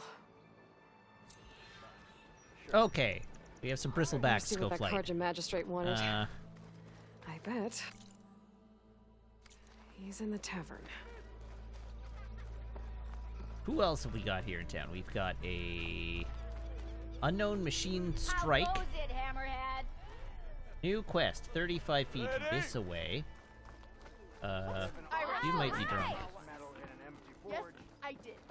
Don't pull that. To the claim. Fire and fix. Hello! Hey, Oh, good Mildef. technique. Mildef. Took some of your stew last time I went into the wilds. Kept me going for a week. Felt like I could have put a strider in a sleeper hold. Enjoy it while it lasts. Sounds like you're serving up some impressive provisions here. Oh, right, Jim Cat, you did ask for a joke. You can have the discount too, One but moment. you'll have to come back later.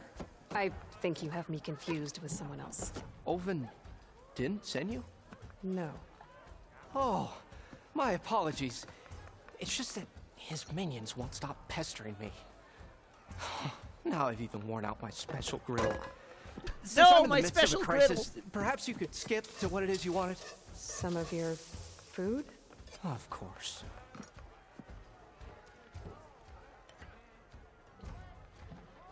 All right, I have to tell a joke. What did one toilet say to the other?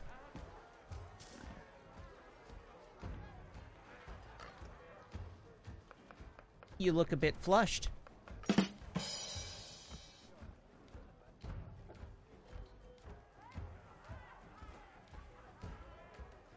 Are Ulvin's people causing you problems? Oh, yeah. They constantly demand my best, but the equipment I need to make my signature dishes isn't built for batch cooking. And don't get me started on the Ulvin discount they feel so entitled to.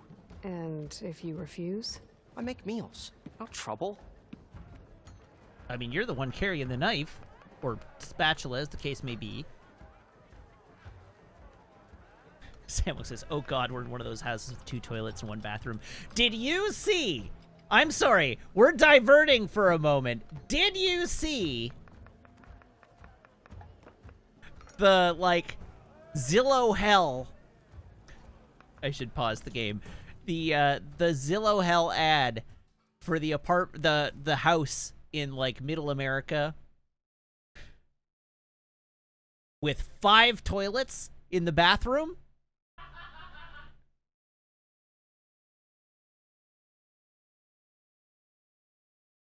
I'm gonna see if I can find it.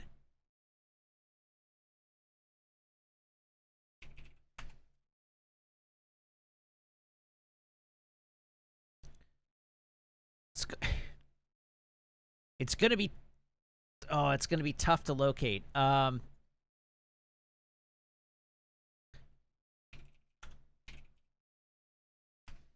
see if I can find it. There we go. This bathroom has a... This is the one. Here we go. It's 4 toilets. There you go. This Zillow listing... Title, this Zillow listing has a bathroom with 4 toilets and the internet is confused.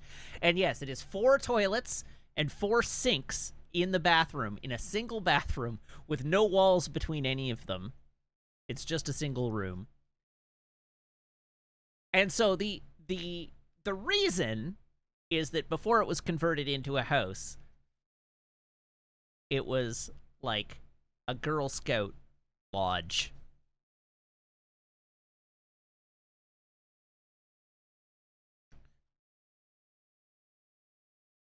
But there you go. Now it's just a house, and one of the bathrooms has 4 toilets and 4 sinks in it.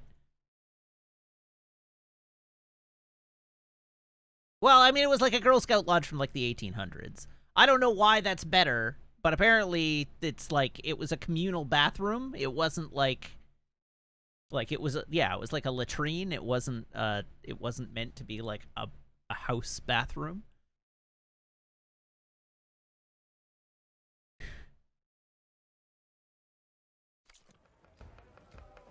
Anyhow.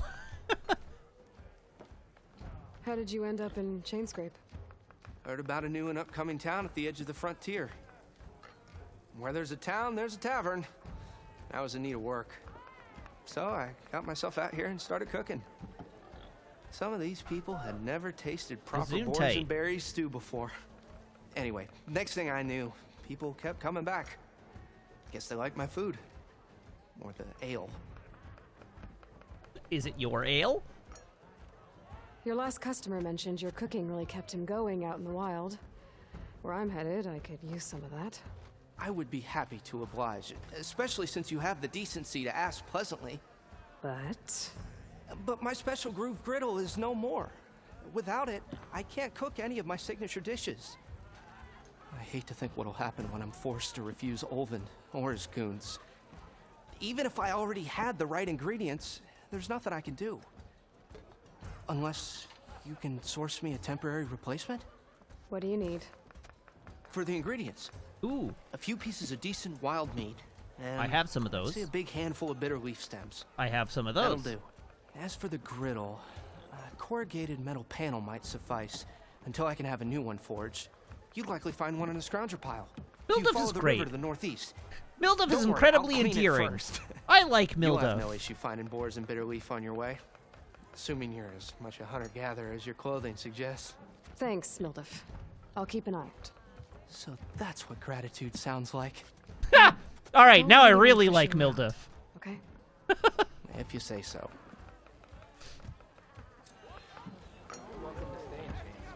Already got enough wild meat. Just need to pick some bitter leaf and grab a metal panel from a scrounger pile. All right, what else have we got? Unknown machine strike. We have 27 feet this way. Is an unknown.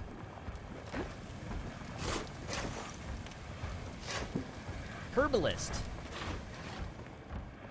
Are you the herbalist? No.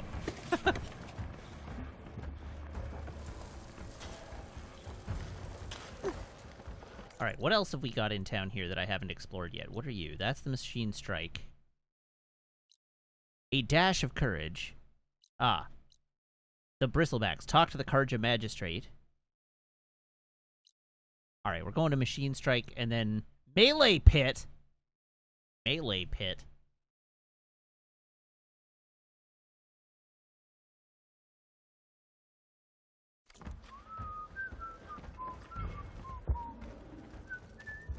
Okay, what are you?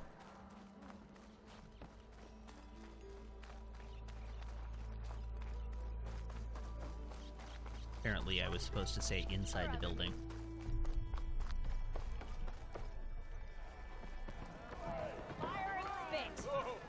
Savior! Over here! Talk to Javad the Willing. Hello. Savior, thank you for taking the time. And my condolences that you had to endure Olvin's bloviating. I've dealt with worse. It sounds like he's really trying to put you over the barrel. The idea that the Karja purposely let bristlebacks into the Daunt, it's completely absurd. But the louder and longer he says it, the more support he'll get for his damned concession decree. How did the bristlebacks get into the Daunt? No one knows for sure. The first report of them came from west of the quarry. But unless they have wings I don't know about, I don't see how they could have come over the mountains. No other way in. The only way I know about is barren light. Look, if you can get to the bottom of this, I can offer a considerable bounty in return. Help me shut Olvin up. I feel like the lip sync is slightly wrong. Why is the lip sync slightly off?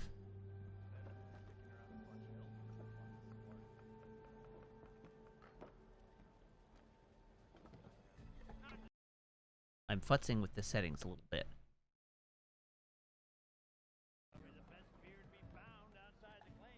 It may well be just that I am getting delay in my ears, and you're not.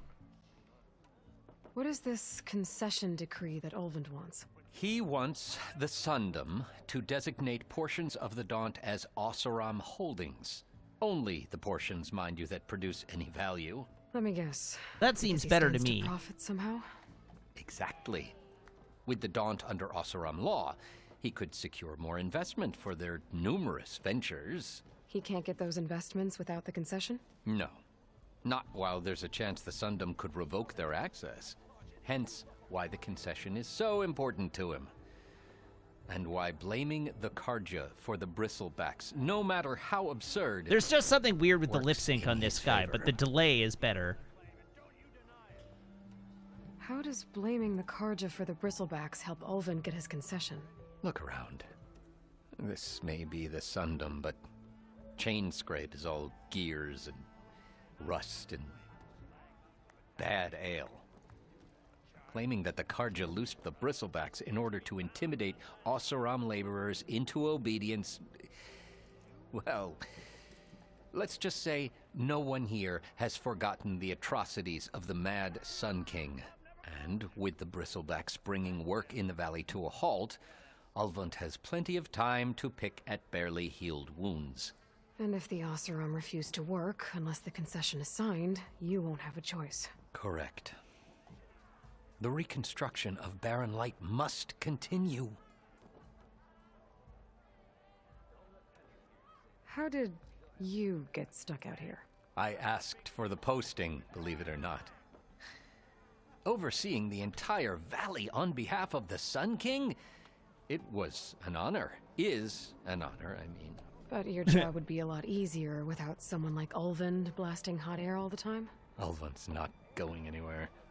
He's been around longer than I have. Even fancies himself the founder of Chainscrape. Now, I'll find a way to live with him. I have to. This seems like something a convenient political assassination could solve. You said the bristlebacks were first spotted west of the quarry? Yes, according to one terrified laborer, said the ground trembled before they came charging down the hillside. He took off and ran all the way here. Good place to start looking, then. If you learn the truth, maybe Ulvund will stop blaming the Karja for every problem under the sun, and maybe then he'll actually focus on rebuilding Barren Light instead. No idea. I can follow up and ask. Yeah, Okay. So I still haven't found... Aha! Machine Strike. Aloy. Oh no. Change your mind about It's that a brew? Tanakh game, but come to revel in some strike, sister? Let me set the board. I was just passing by. First timer, huh? Don't worry about it. I'll go easy on you. You got any pieces? No. Well, aren't you in luck then? I got an extra set, a Tanakh original straight I'm sorry. out of Forbidden West. You've got some really good weed? This is it. I'll run you through it in a hot spark. What was I'll give you this all something about? special if you win at all my boards, too.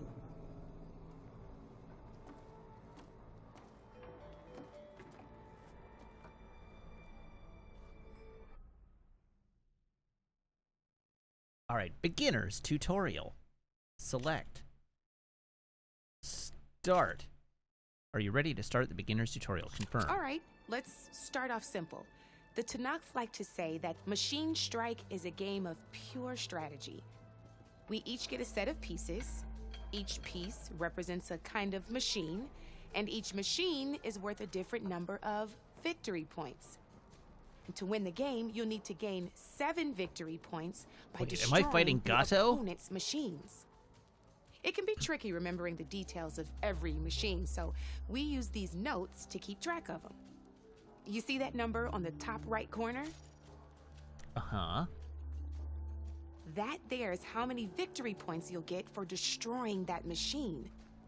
Notes also tell you how far a piece can move. Okay. How powerful their attacks are. The distance they can strike from. And of course, their health. All right. Okay, that's enough for now. Let's just play. I'll explain the rest as we go. I own the board, so I get to choose who goes first. Oh, that's Since convenient. this is your first time, I'll let you go. Usually you get to choose which pieces to set on the board, but this will do for now. Pick up that machine piece to your right, and move it forward. Select. And remember, each machine can only move a certain distance. Take a look at your notes if you need a reminder.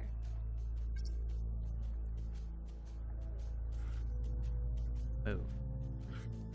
Oh, it's forcing me to move there? Easy Okay. enough, huh?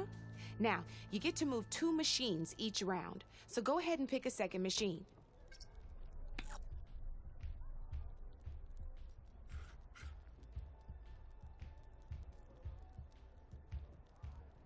Oh, I am forced to move there. Perfect.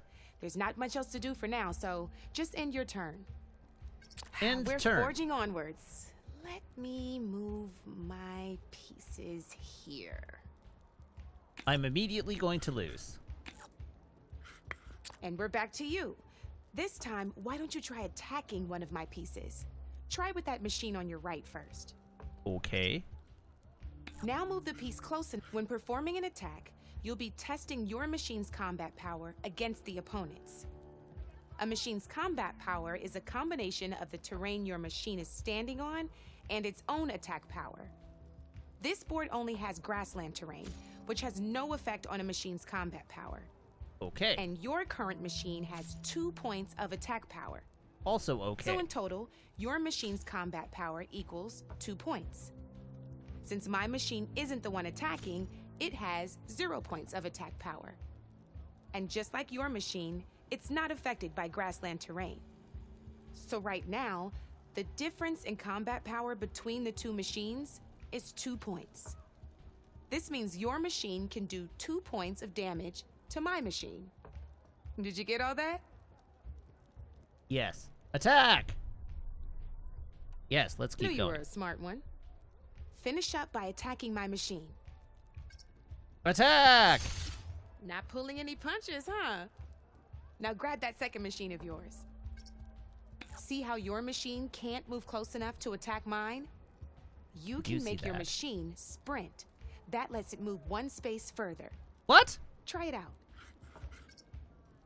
Sprint. Downside to sprinting is that your machine can no longer attack. Now, some players like to take a risk and overcharge their machine in cases like this. Overcharging lets you attack after a sprint, but it will damage your machine's health by 2 points. So use at your own discretion.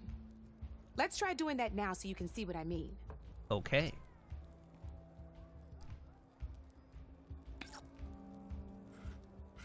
Attack! That's about it for your turn then. And turn. Now, I'll let you in on a neat trick. That machine of yours, the one closest to me, grab a hold of it. Select. Same as in the wilds, machines have both armored points and weak points. You can see them marked on the pieces. Blue shows where their armor is thickest. Hit them there and you'll do some damage, but not a lot. Now, red shows the machine's weak points. Hit those and you'll deal a mighty blow. Here, let me show you. Blow. Rotate that piece so your machine faces mine. Now let that machine have it. Attack! Off the board she goes, and there's your first victory points. Hooray! You don't have 7 of them yet, so let's keep going. 7? Your machine attacked mine, but hasn't moved yet. Go ahead and move downwards towards my remaining piece. You've already attacked a machine and moved your piece. But if you overcharge your machine, you can attack a second time. And by the look of your machine's health, you'd be sacrificing your piece to defeat mine. but sometimes that can be a good thing. Overcharge your machine to attack mine a second time, and I'll show you what I mean. Overcharge. Attack! Wait, hold up.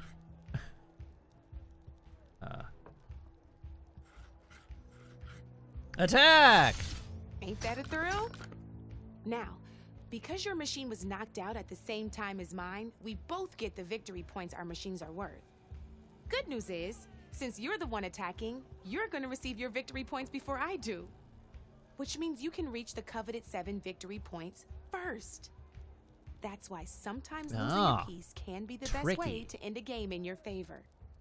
Now, you'll notice you didn't get quite up to 7 victory points this time, but I did. You did destroy all my pieces.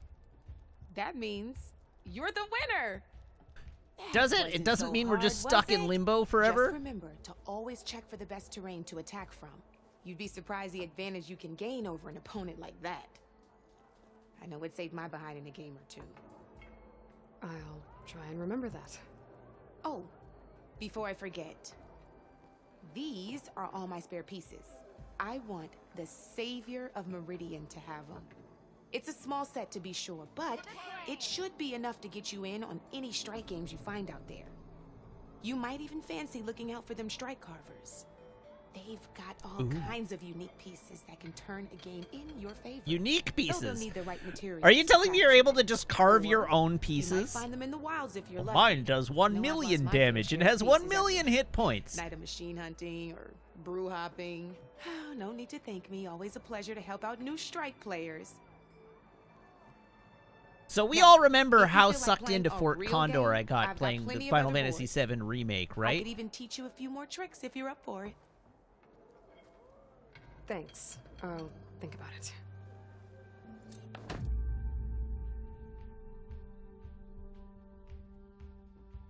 All right, I'm one step closer to mastering the game of Machine Strike. Oh my God, there's so many. Heck it. We're doing the tutorial. We're just in tutorial hell tonight. How about this time I tell you how to use a board's terrain to your advantage? This one's got all the different terrains you can encounter in a game of Strike. Knowing when and how to use them can mean the difference between victory and defeat. Terrain mainly affects your machine's combat power. Yeah. As you know, when fighting an opponent's machine, you compare its combat power to yours. Yeah. The higher your machine's combat power, the more damage you can do. So finding the right terrain is an essential strategy for overpowering your opponent. Okay. Here, I'll show you. I see we all have different stats depending on the terrain we're on. Grab that piece to your left and move to attack my machines. Okay, select.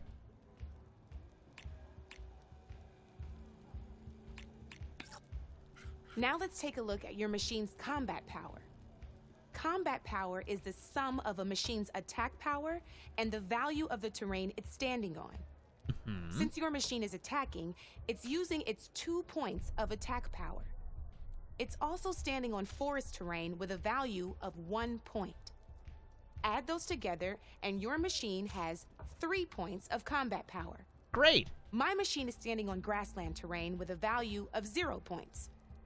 It's also not attacking, which means their attack points aren't in play. So my combat power is 0.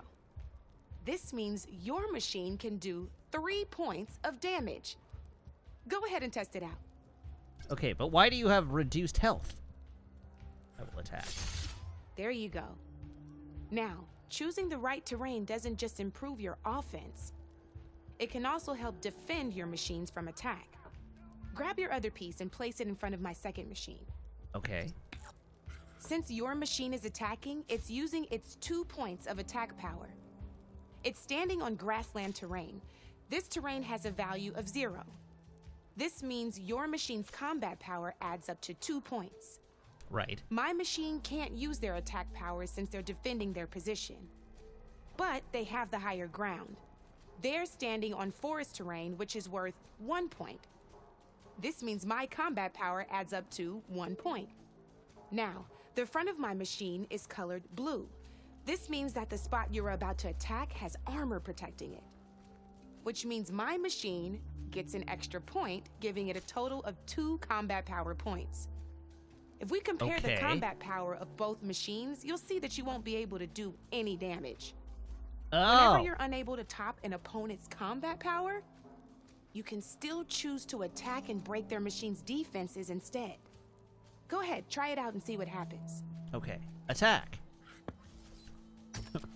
See?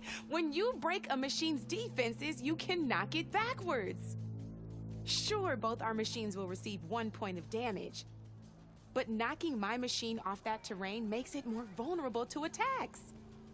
Not only that, if my machine had been blocked from moving backwards, it would have received an extra point of damage.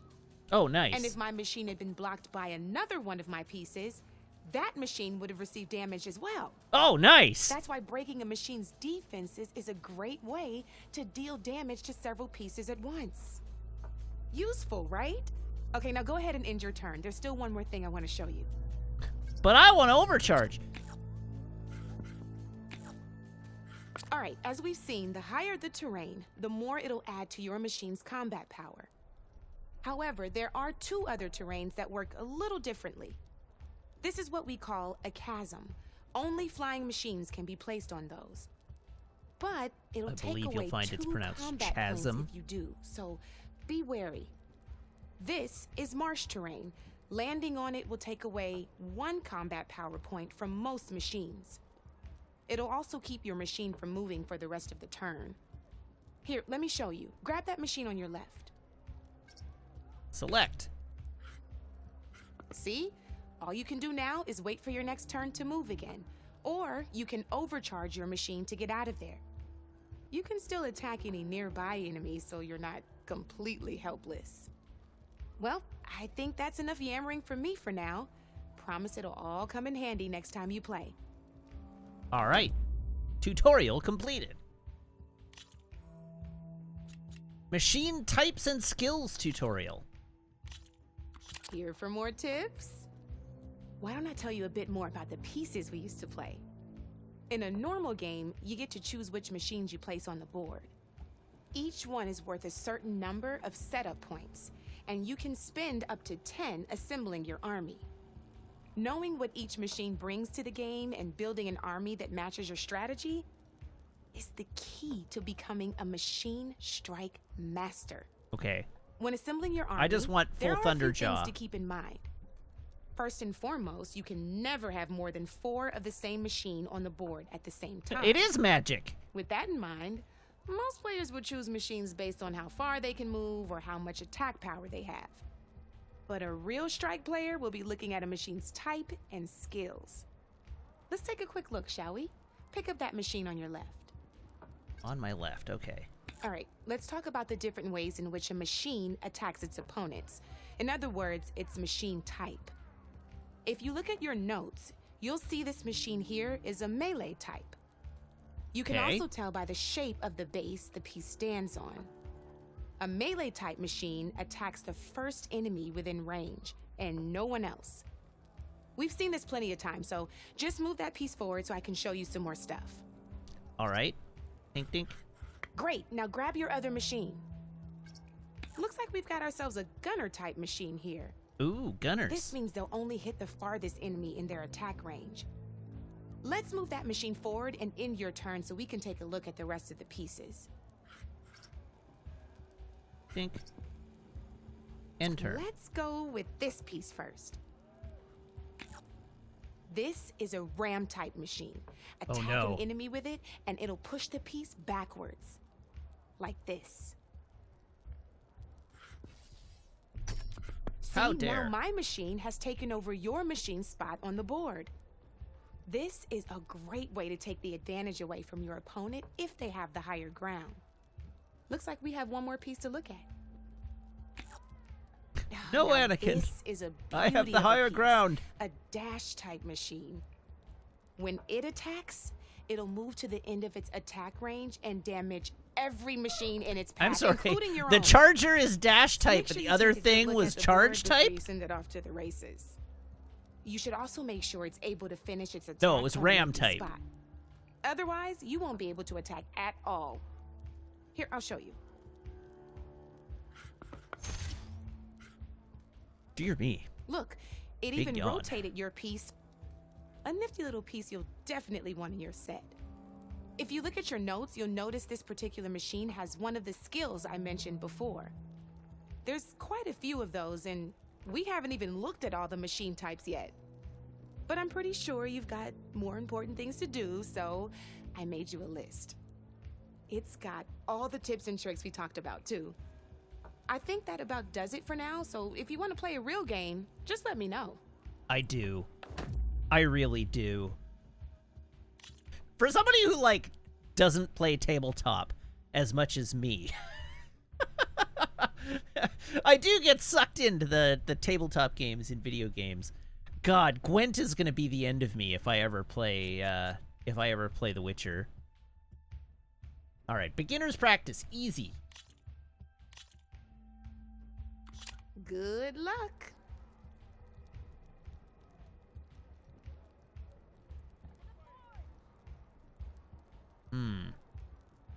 All right, we want to burrower.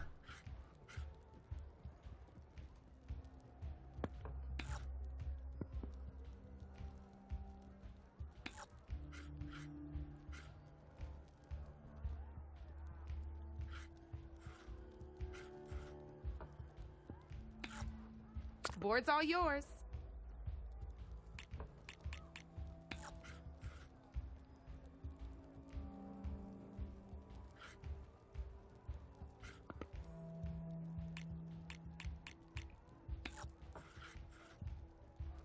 Enter. My turn.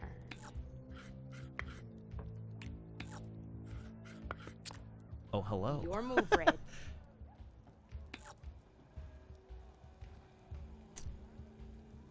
Where do I want to go? I want to go here.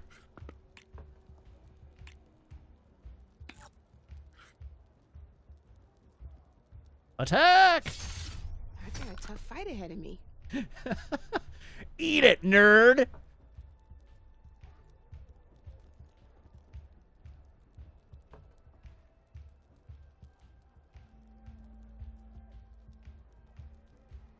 I don't want to... Aha! I don't really want to put myself in range like that. Like, I kind of just want to rotate. Oh, but I have to move. I don't have an alternative.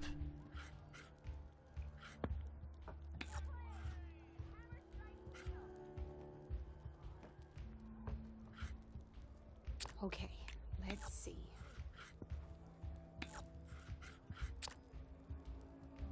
Your turn. Oh, yeah. All right.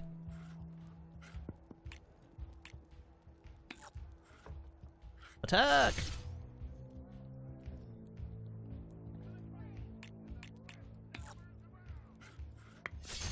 Attack! Looks like I lost.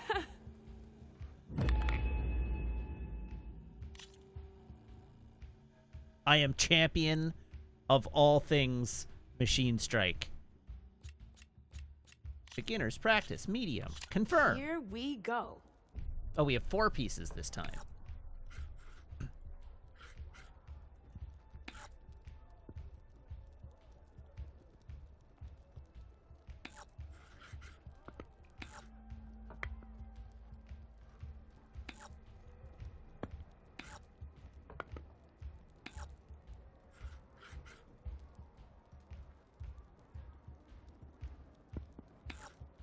That's it for me.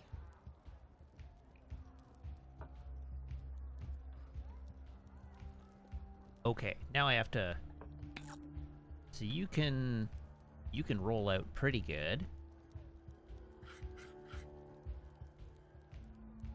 That's a sprint to get there.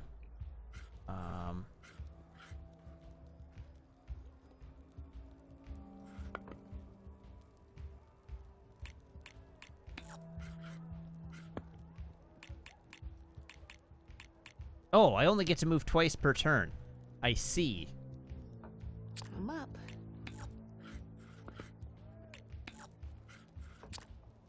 You're up, Red.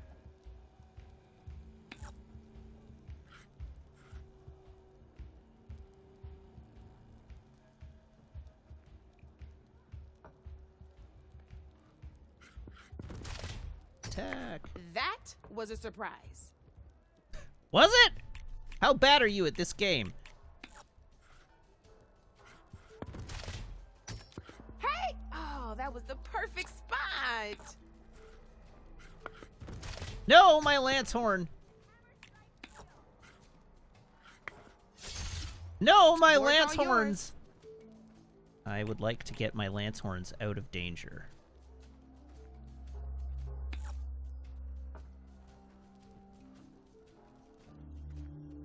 Do I want to get my lance horns out of danger? Oh, you hit that weak spot all right. Maybe I don't. Maybe I choose violence.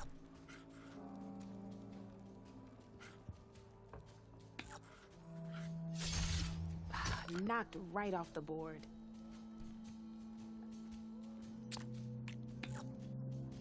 Time to make my move.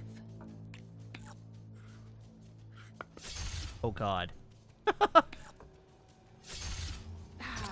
the board it goes. Rough.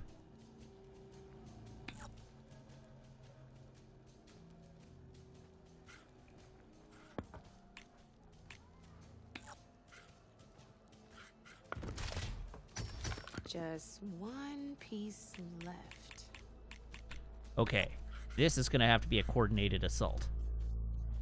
Time to get serious. Oh, wow, okay. Rough beats. One less piece on the board.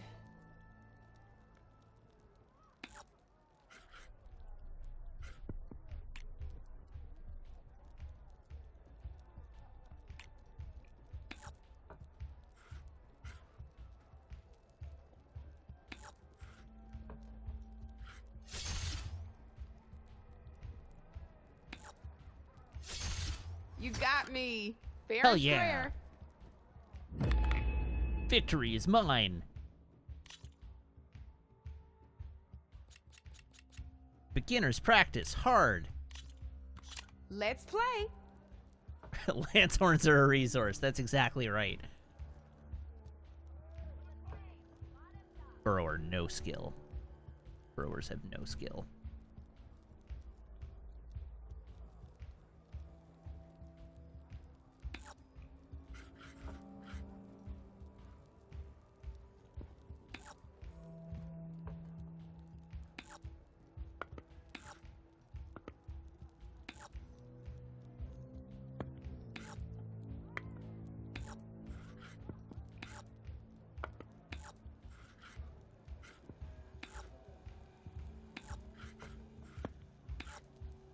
Your move, Red. Why is it always my move?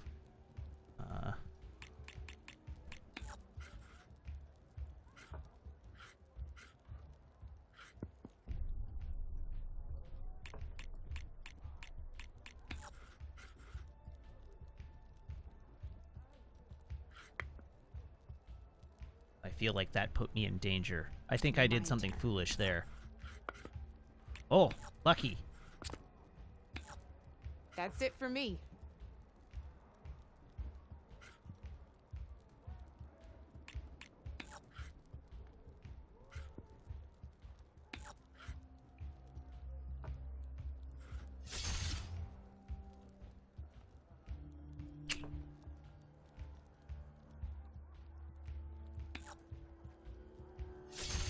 That was brutal. Hell yeah. Okay, let's see.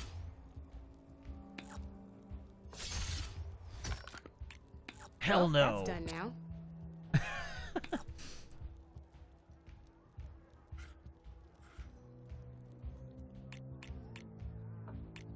Okay, you have 3 points.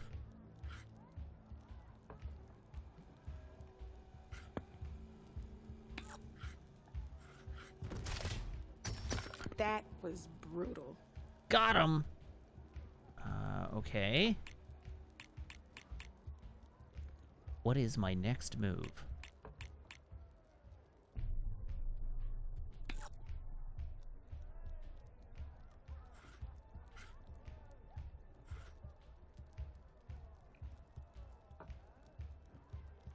This seems like I'm setting that Scrounger up to die, and I don't know that I want to do that.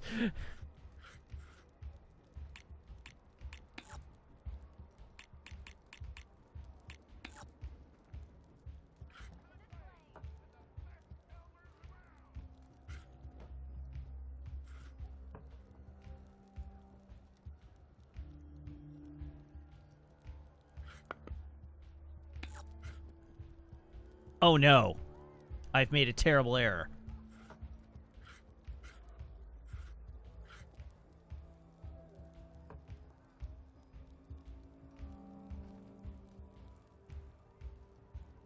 I'm up. Well, it's a noble sacrifice, I guess. One less piece on the board.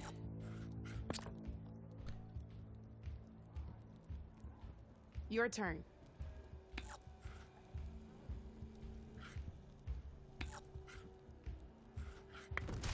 Whack. You're just hammering down on my pieces now.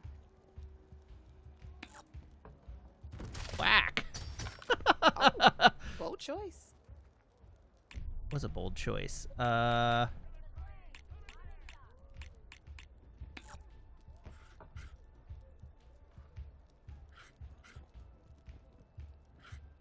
That's a sprint. Okay. All right. Time to make Sure. my move. I'm still in the lead. Not screwed yet. You're up, Red. Hurting a little, but not ruined.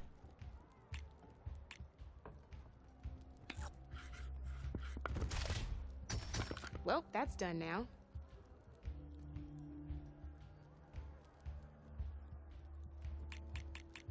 This has got to be the move of the day. Yeah, 100%. Now that was a game, even if I lost. Booyah!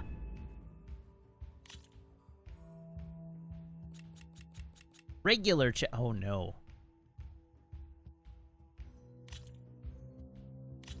Wait, create new set? Uh-oh.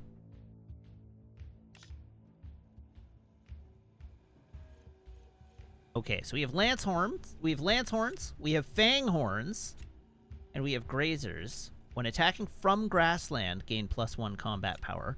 When attacking from mountain, gain +1 combat power. When attacking from hill, gain +1 combat power. No skill, no skill.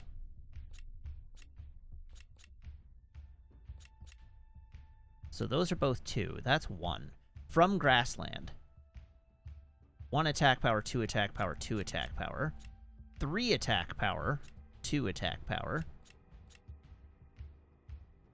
You attack for range.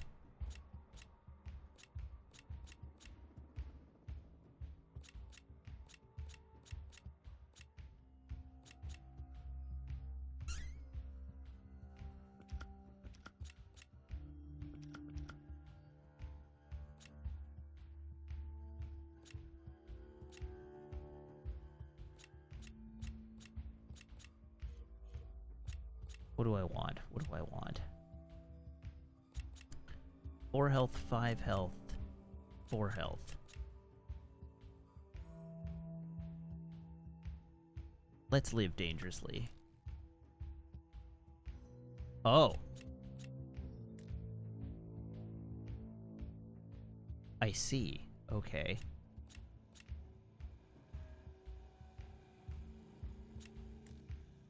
Remove. There we go. Okay.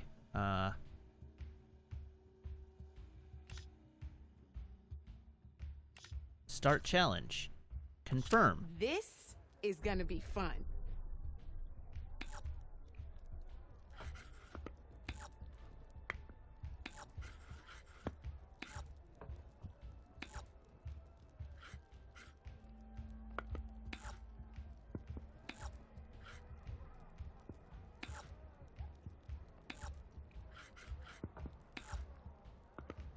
I have no idea what I'm doing, but that's fine. Your move, Red. Why is it always me first?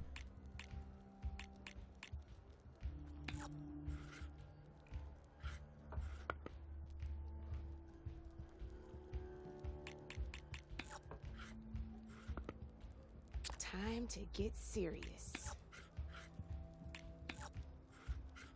Holy moly, okay. Your turn.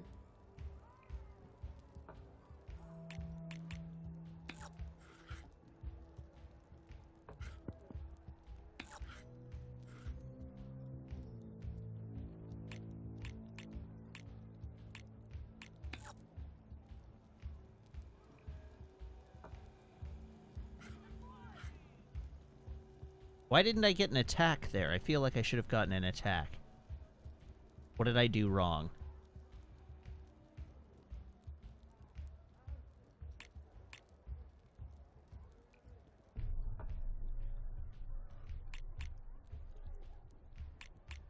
L3? Machine types. Gunners. Always attacks at the maximum of its attack range. Ah.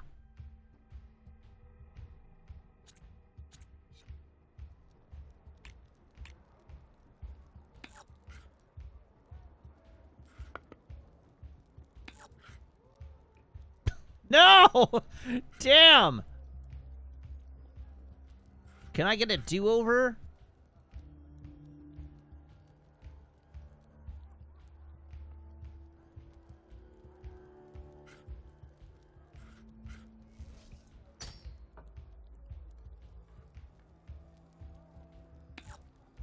No, I can't. I can't kill it, so there's no point in overcharging. Time to make my move. That was terrible.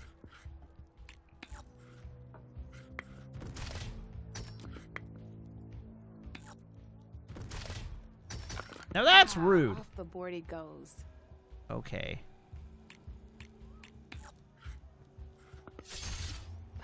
Knocked right off the board.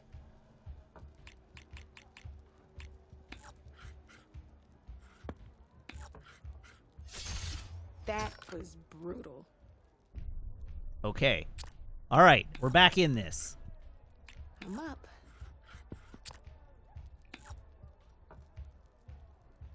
That's it for me.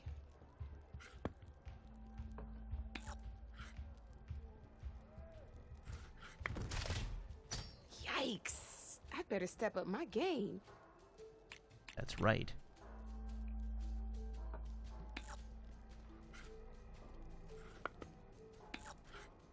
Attack. One less piece on the board. Oh no. Knocked My poor right off brewer. the board.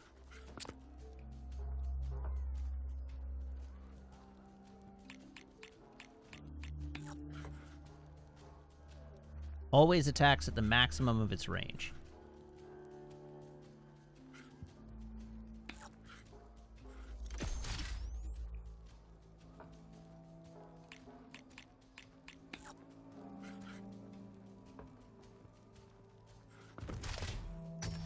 Well, that's done now. No, my poor scrounger. Why? That was a weird glitch.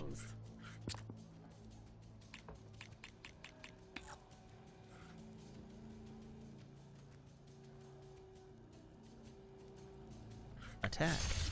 Well, spark my forge. You have beaten me on every one of my boards. Now that deserves a prize, I say. Victory is mine. Don't be a stranger. Hell yeah. I retire champion.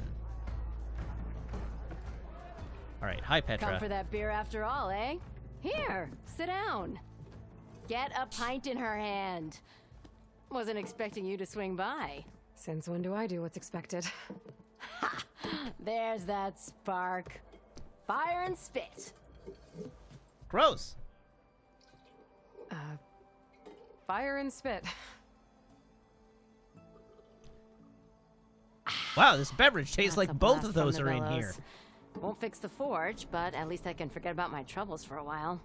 Like what? Take your pick. We got bodies to bury from the bristlebacks, the work stoppage, Olvin grating the gears about his concession decree. Hey! Weapons off the table!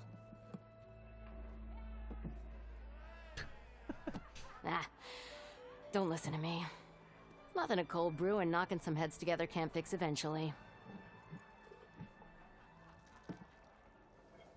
All right, let's talk. Tell me about the So bristlebacks. the bristlebacks in the Daunt.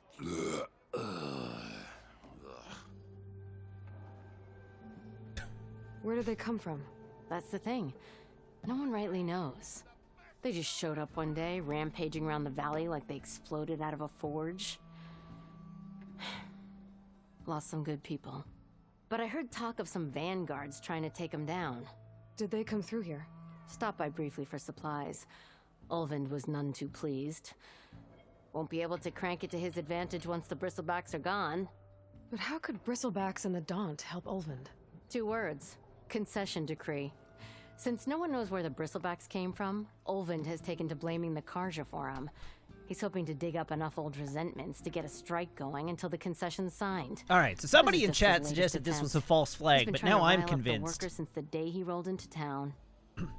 And people actually believe him?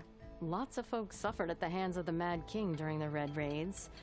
Give him half a reason, they'll blame the Karja for anything. Damn Karja slavers. Like that. I thought you'd be back in Freeheap.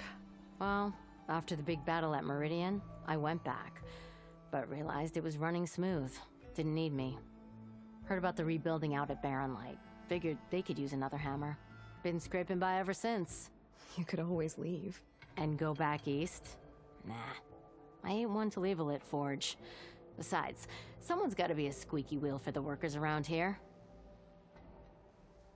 All right, tell me about Olvund. So about Olvind. Around here, everything's about Olvind. Or Olvund, How'd he end as up the in case charge? may be. He got here early, like a squirrel smelling a fat nut. He knew rebuilding Barren Light would need Fat stone and nut. timber. So he jangled purses all over Mainspring, getting investors to front claims on anything in the Daunt that might be worth a damn. Thing is, all the bankers back home know that this is Karja land, and the Sun King can revoke those claims at any time. That's why he's desperate for the magistrate to sign off on a concession decree. Tell me about the decree. This concession decree, what is it exactly? And how would it help Olvind? It's pig diddle, that's what. A writ that would put all Osram claims in the Daunt under Osram law, even though they're on Karja land. It would mean that any existing ore, stone, and timber claims couldn't be revoked by the Karja. No more risk, no more hesitation for investors back in the claim to pour in the shards and expand their business. And since Olvind has a stake in all those claims, it would make him richer than a scrapper in a junk heap.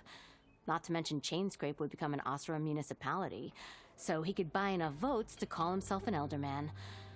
He's a sly old badger, I'll give him that. Figures if he keeps up the pressure, eventually the magistrate will sign. Well then, Well, I gotta go.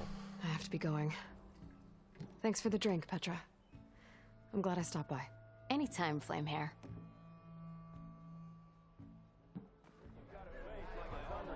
Okay, so what else is there to do? Go find a dash of courage and a lick of scrounger. Ah! There it is! Okay, so the Crimson Narrows is there. The blocked path is inside the cave, but it shows up there, which is a little weird. But at least now I know.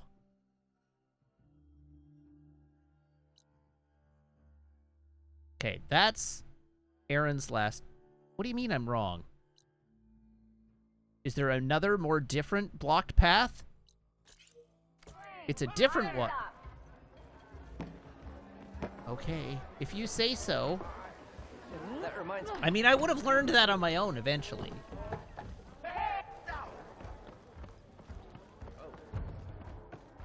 Oh yeah, look at that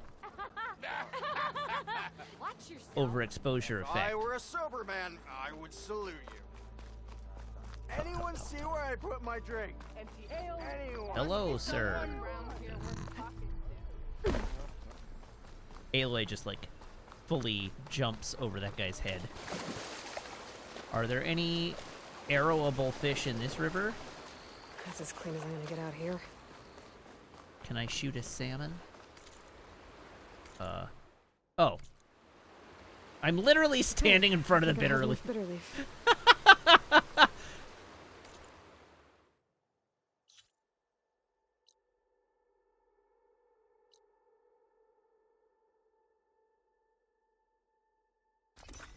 Oh, I don't want to use a fast travel pack to go that far. Just a total waste of a fast travel pack.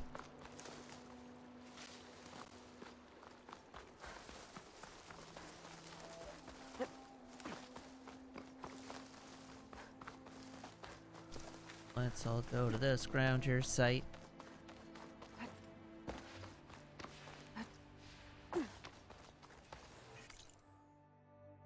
Okay, it is up and to the left. Please don't aggro me. What did I just say? Okay, if I skewer a boar with an arrow now, how much damage does it do? A lot! A lot of damage!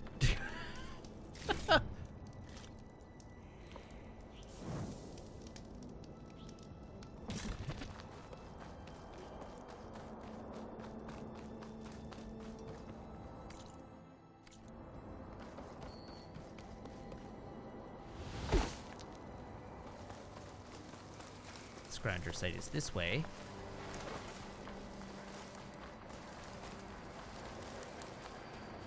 Hello, Scrounger site. Okay, what am I actually doing? Oh, I wanted a piece of corrugated metal plating. That's what I'm doing here.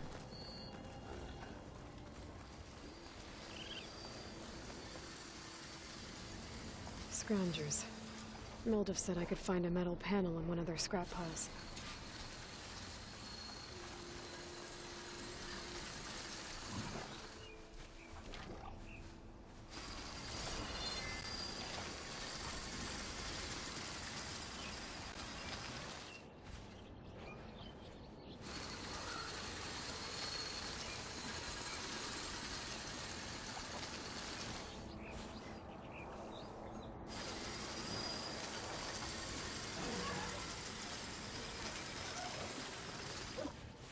Nothing to see here.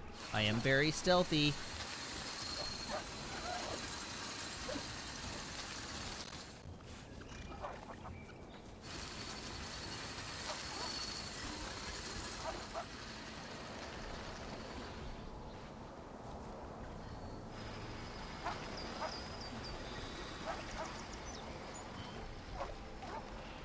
You want to come closer?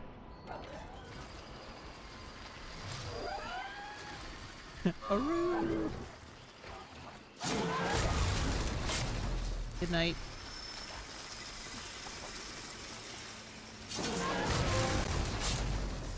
Good night. Hey, that was my second trophy, I guess.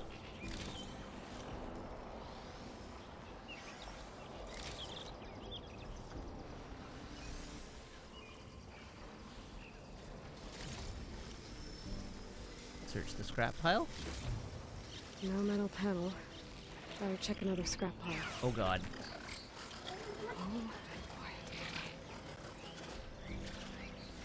Come on down. You're the next contestant on The Price is Right.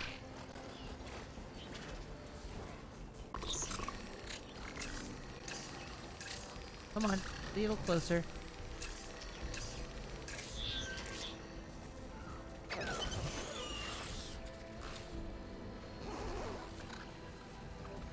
Yes, like that. Thank you for making that very easy on me. Okay, we gotta get over to that one.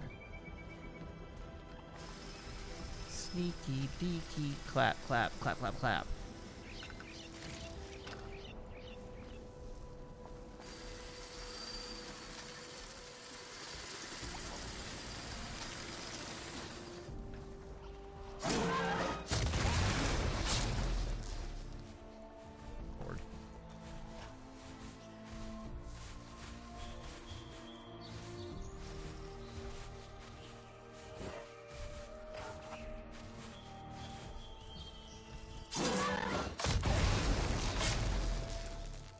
Whew.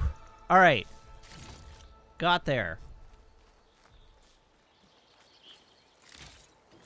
Search you. Search the scrap pile. Oh, it's clearly the scrap pile with the purple in it. Right. I think I have everything I need. Corrugated metal plate. Good thing, too. I can use a decent meal.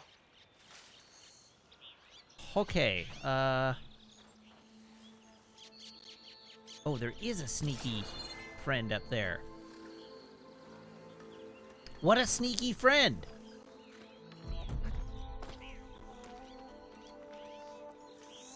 Unfortunately for it, I'm sneakier.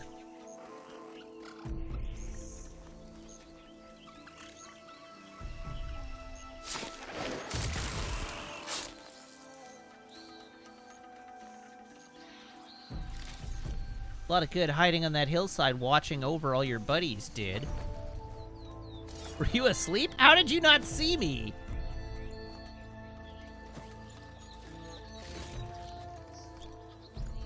Apparently I was just incredibly stealthy.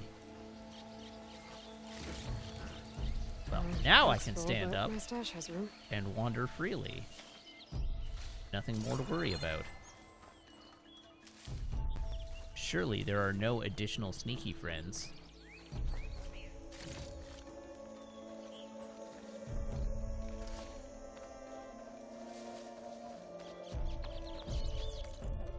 Okay, back to town, because our quest is complete. Vroom vroom. This game is ridiculously pretty, good lord. I mean, like, we knew that, but still. Ah!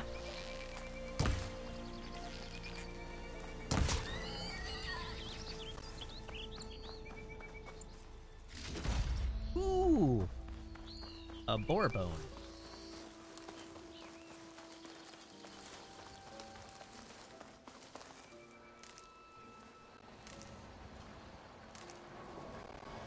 Oh, I haven't filled up my...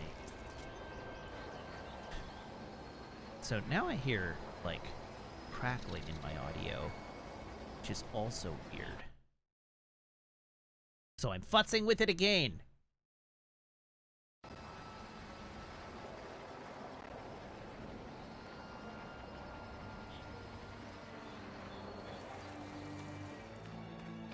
Some weird jank happening. My poor computer.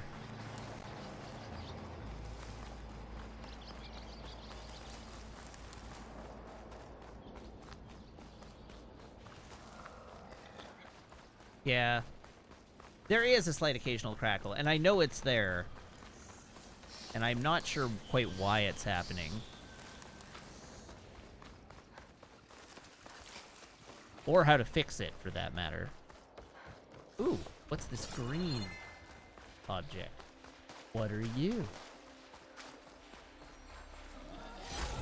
A green shine sliver. Gemstone. It's green like blaze, but it's hard and shiny. Wonder if merchants would be interested. You have found a piece of green shine, a rare and valuable resource. Hidden all over the world, green shine can be used for upgrading certain weapons and outfits or trading with specific merchants. Maybe Errand took it down? Huh.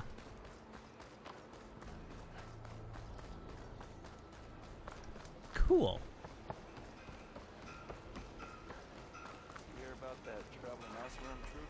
Hello, fellows. You're welcome, Outlander. Join the Passing through. Did I describe uranium? No! It's green shine. because it glows green doesn't mean it's uranium. Hi, Nilda. There you are. I happen to receive another visit from Olvin himself. He was pushy, but I stood my ground. And dare I say it, I even got my own back. Yes, I did. I'm listening. When I made his meal, I used 3 pinches of salt. Instead of 2. Each journey begins with a single step, I guess. I think I have everything you asked for. Then just as you have inspired me, let us see if I can return the favor. Time to cook.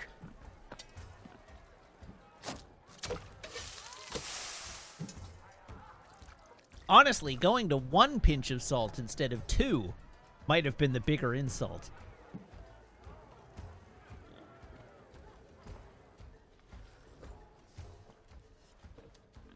Wow. Mildif, that was inspired. Next time you want the best provisions, you know where to find me. And your next order of any dish will be on the house. Thanks. And don't forget to stand up for yourself. Funny you should say that. As it happens, I'm already cooking up my next portion of resistance. Hope to see you again. What does this one do? How many pinches of salt are in that one? How many? Oh, I have 5 skill points. Okay. Let's actually progress the main quest. I'd love some ale. Please. Oh, geez. Food has actually got a mechanic associated with it. Food provides temporary benefits and skill boosts. Mildif's meal has reduced your Enjoy. Reduce your concentration recovery time. Bring ingredients to cooks throughout the world to purchase food. Only 1 food effect can be active at a time. Huh. Might be a good idea to stock up on some food before I head back out. Wait, I can... Oh! See what else Mildif's cooking up. Back for that free meal? Go on, peruse my menu.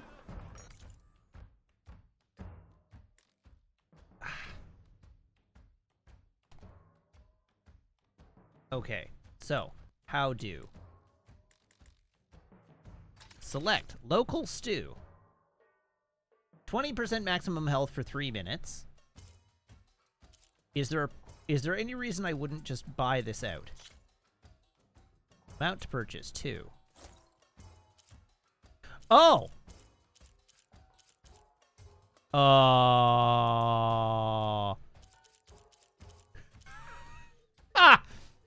Straight to the dome is what happened there.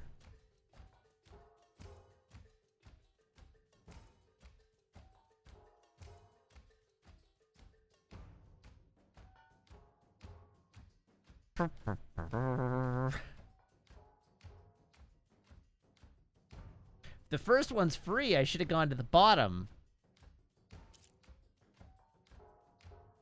Oh well.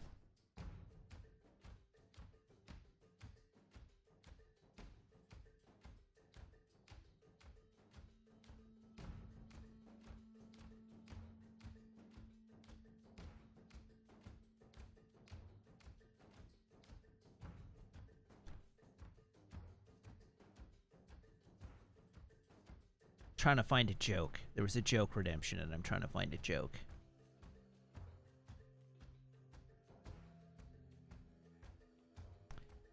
How did the scientist freshen her breath?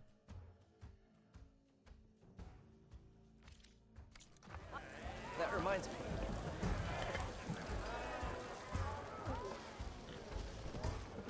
With experiments.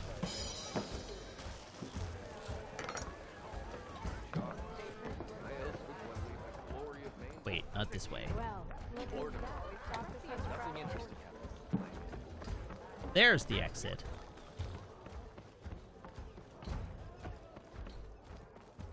The drum does make it funnier, right? I've been meaning to add that for a while. The drum makes it funnier.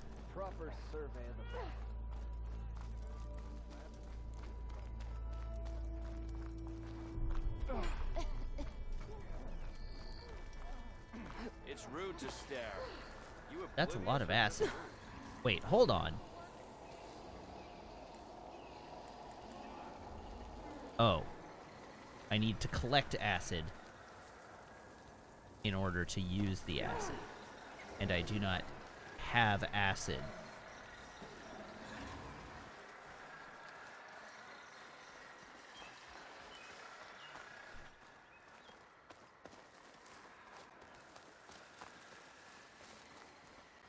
Look at that dang water. Good lord.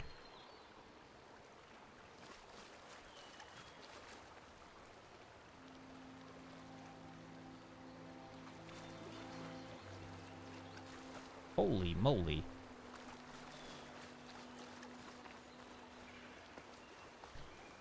I named the robot cobras Robras. That was my name for them. The whole area's rigged with them.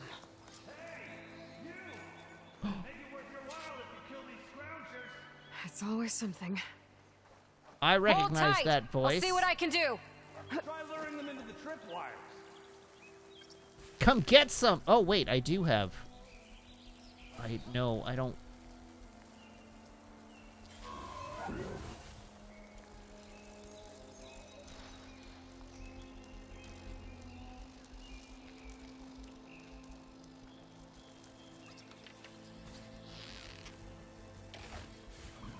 Doink. Doink. Why kill it like that? What do you think the tripwires are for? Who needs tripwires?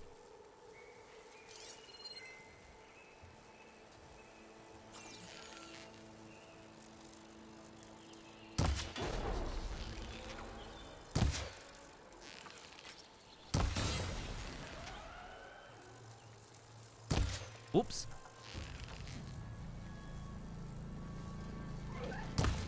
Whoops.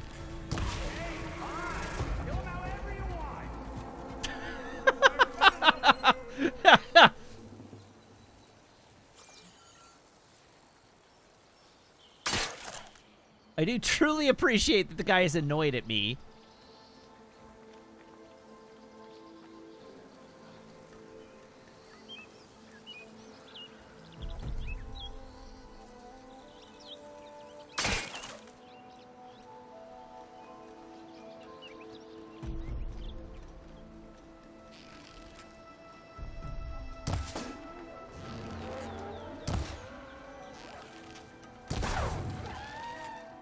Oh god, I wish I had a tripwire.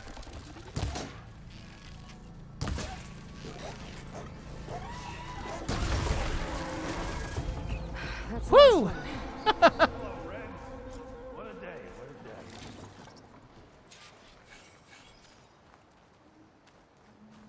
All right, Thank let's the pick up all the Forge crap. showed up. Tripwire's handy. Machine hunting's a youngin's game. Come on over. Let me give thanks proper like. Sure, but wait until I've looted everything.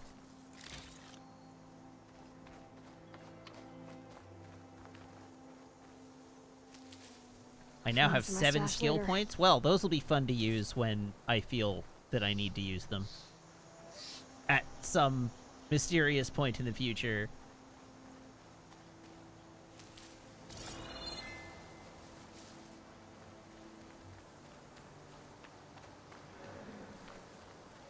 What's this? Hey, Red! A rod. Spare a moment, will ya? I would like to steal your tripwires. Twink. I just about ran into that one.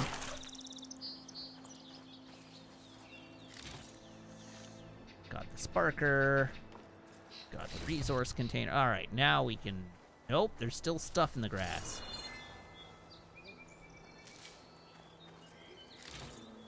Would have been Sturdy stranded for hardwood. who knows how long with these scroungers around.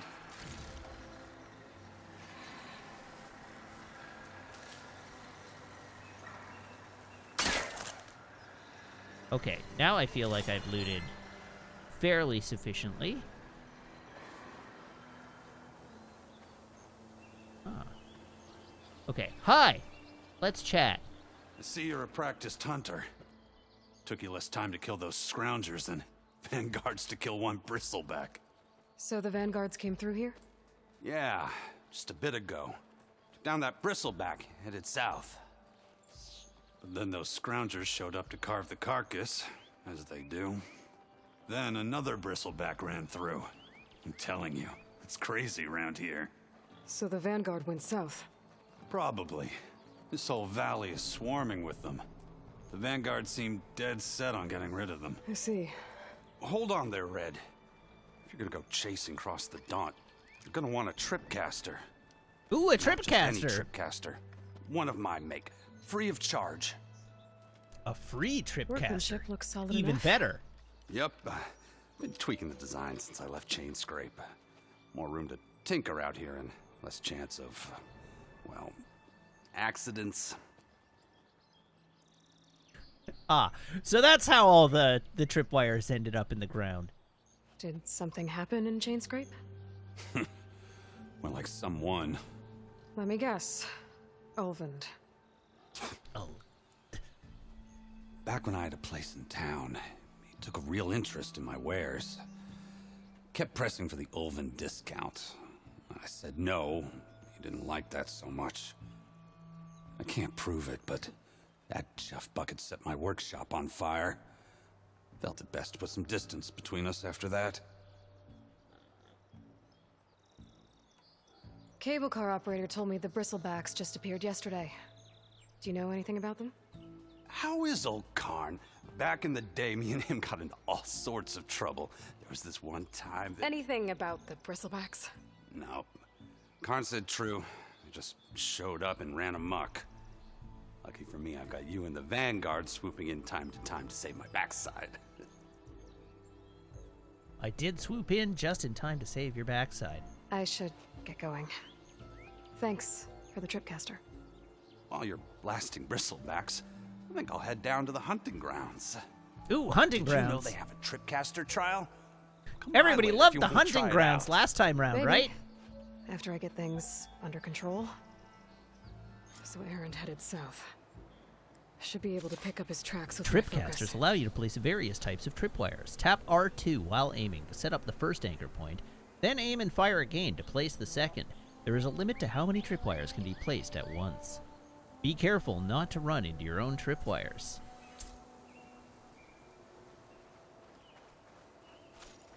Enemies that trigger the tripwire will receive shock damage, as well as shock buildup indicated by an icon above them. When the buildup icon is full, enemies will become shocked for a limited time. Enemies cannot move while in the shocked state and are vulnerable to critical strike melee attacks. Use the focus to scan enemies and see if they are strong or weak against shock attacks.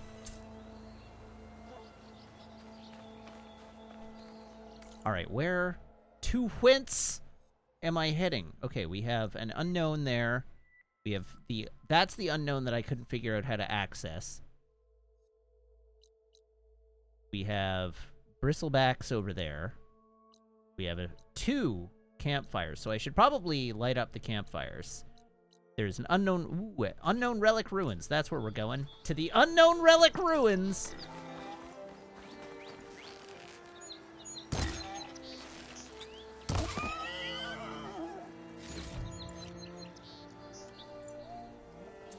Zoop.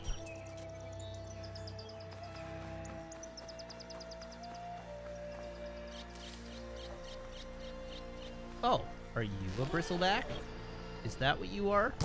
Why did I shoot it? Well, at least I didn't piss it off. Machine's tough. Acid's no use here. So strong versus wait, hold up.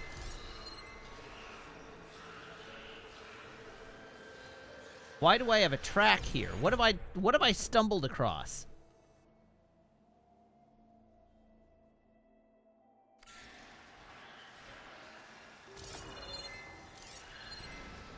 Tracks. Maybe Aaron's and the Vanguard's.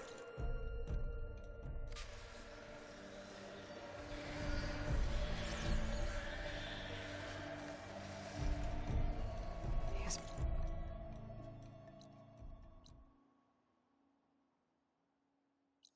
Wow, I totally did skip a breadcrumb. Bristlebacks are everywhere.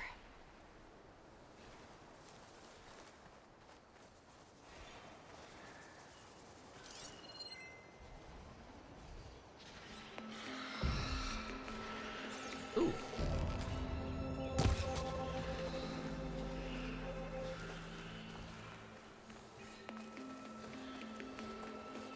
Hello, raccoon. Give me your innards. I mean, now that I'm here, it feels like I kind of have to track down Erend.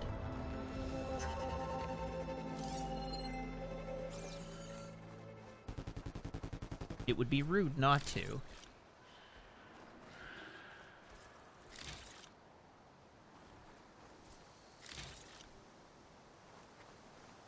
Why did you heft up there? That's weird. Okay. Where did you go?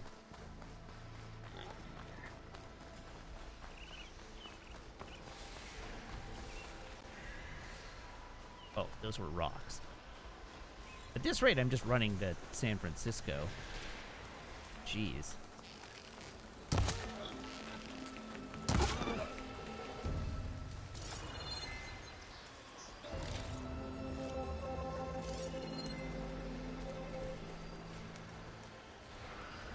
Gotta keep my eye out for wildlife. I need me some raccoon pelts.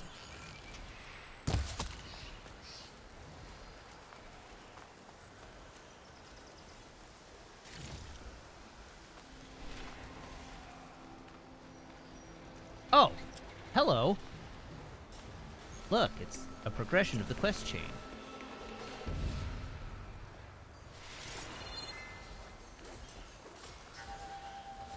Sounds like someone's putting up a fight. Stuff for the stash.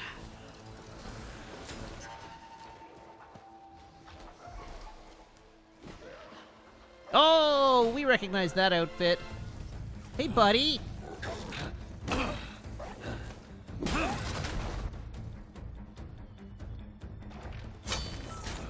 Another one down! Now this is what I was forged for. No ledgers to fill. No boring mid-afternoon patrols. You know, I feel like the Scroungers probably got the upper hand over a wooden shaft. Just a hammer. Just the fight. Aloy? Erend!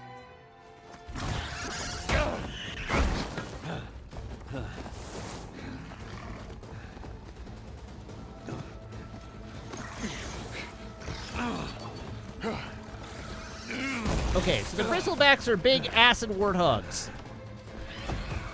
That's what they are. They're acid warthogs. Stay where you are. I'll handle the rest. Okay, hopefully it hasn't spotted me. You're weak versus... Okay, cool. Those bristlebacks have acid canisters on their backs. It should trigger a chain reaction if I hit them with acid arrows.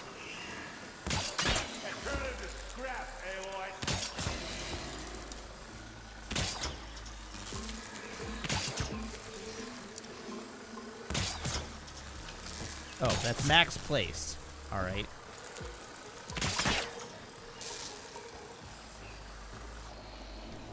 Let's, recraft those.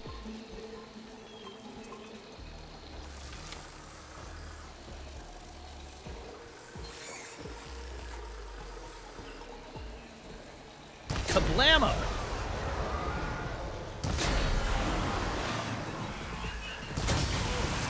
There we go.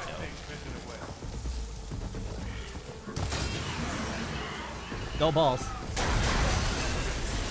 Hell yeah! Wah!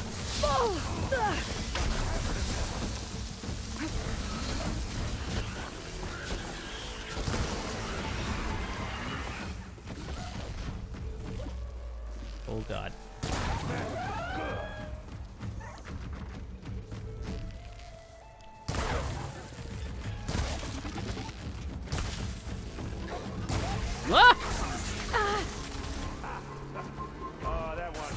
I should heal.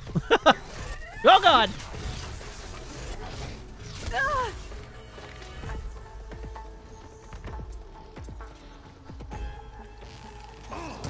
Like hammered in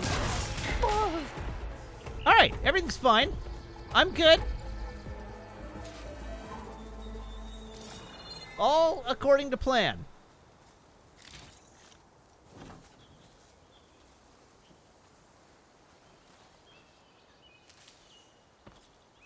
Hello, acid. Ooh, I got a coil. Good old mod coil.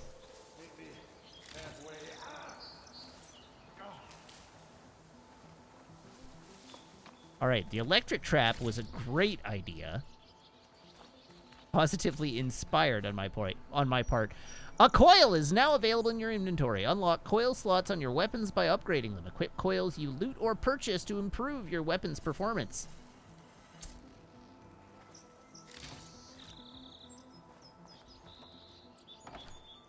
Okay, anything else for me to pick up? Not there. But yes, there. Okay, and we've located another impenetrable wall.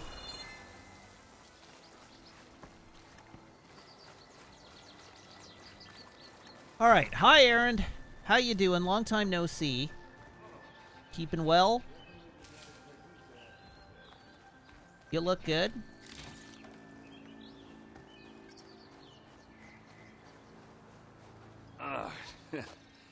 Caught me at my best, as usual. Well, you did the hard part. I just took care of the stragglers. How bad is it? This? Who needs ribs, huh? Oh, I'm good. I'm good. Huh. Okay, well, I know you didn't come all the way to the Daunt just to watch me get wrecked. So what's the story? I don't know. It made the trip worthwhile. So I can head west. Aaron, what I did at the Spire... what we did... it didn't end the threat. It just slowed it down. There's still more to do. Really? Well, that's great. I mean, yeah, not the threat's not over part. That's not so great. But hey, whatever you're up against, your spear, my hammer, just like old times. Oh. Aaron, I need the embassy now. Your spear, my hammer, and these 3 broken ribs. Couple of days rest, if that. Actually, even if you weren't hurt, what I have to do, it's better if I do it alone. Alone? That figures. Aaron! I hate to interrupt the romance, but I'm pretty banged up here. Don't blow your blaze, I'm coming. Oh, this just keeps getting better. Huh. Listen, I'll go to Barren Light, get patched up. If you want this embassy to happen, we're gonna need this sun priest, Studius Wadis. Oh, I know him. Can we take a different Valley of sun Bristleback's, priest? then send Wadis to Barren Light. I'll catch up with you there. Well, I guess that's sort of like a goodbye. I'm sorry? You? Sorry? Yeah, that'd be a first. Where is this coming from?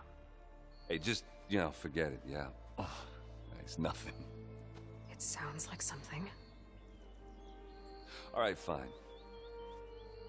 Now, after the battle at the Spire, you took off, you left without so much as a handshake. I mean, people like me, we fought and bled at your side, Aloy. You just disappear? What kind of person does that?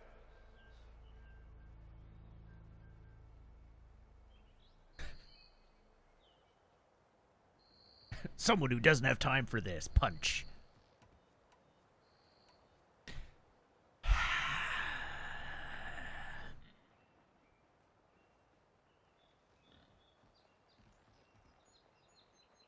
What's my choice here?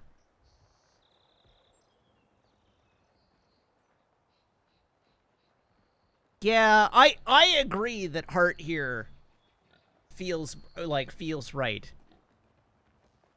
But I actually, like, I don't like the slug text, like the someone who had no other choice. I actually, like, I don't like that as an answer.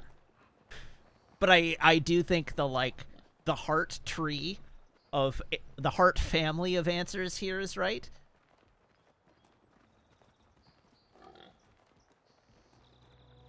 Aaron, look. I'm sorry it wasn't easy for you when I left. And I know it's not easy now, but what I've been doing... Life on Earth is in danger, and only I can save it. Your life on Earth? Yeah. Everything dies unless I succeed. Well, then let me help. Oh, You can't. Oh no, Aaron was super thirsty early in the first There's game. no machine to fight, no bad guy to kill. What I've got to do, I can't even explain it.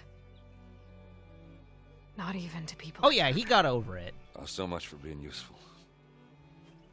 Okay. Aaron! By the forge. I guess that's my cue. Maybe I should go with you to Barren Light. No, hey, you're needed elsewhere. Obviously. We'll make it without you.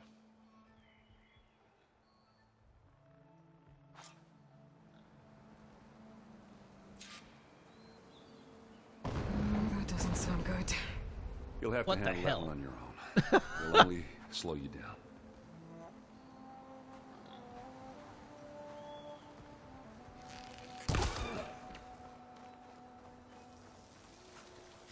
Ooh! A purple reward.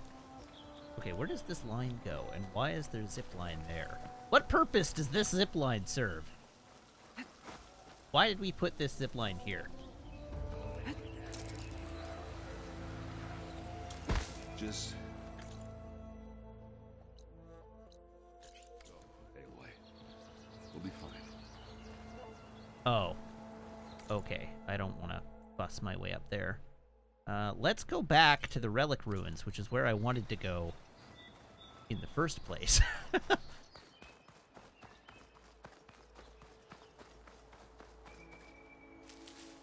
Get this from my stash when I need it.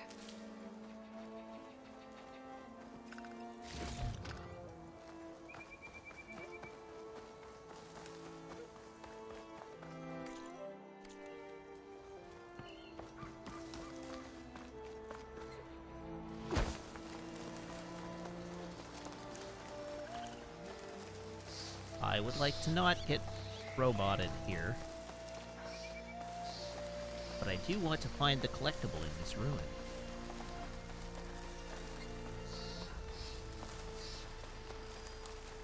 What secrets do you hold? It's a ruin from the old world. Ooh, I hello. could find something interesting inside. Acid won't do much here. There was a...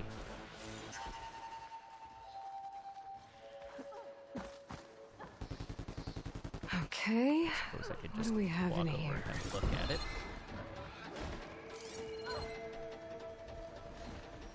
Oh, it's too far away to scan. Ancient supply boxes. Okay, well, I should help this person first, clearly.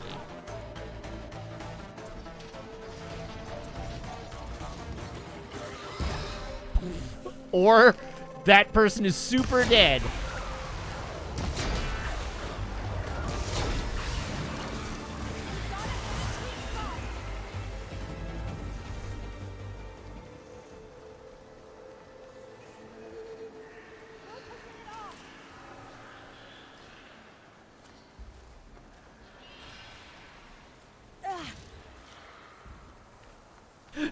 We all saw that body fly, right?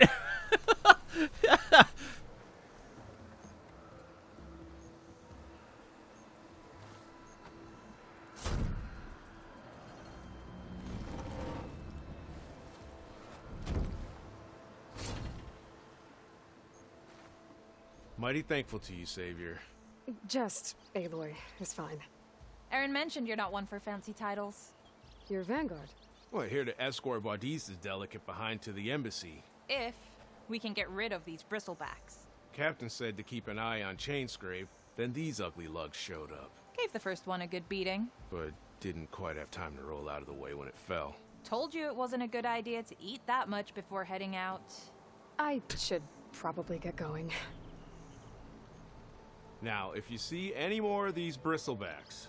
I'll make sure to roll out of their way. Might want to take some of these with you as well.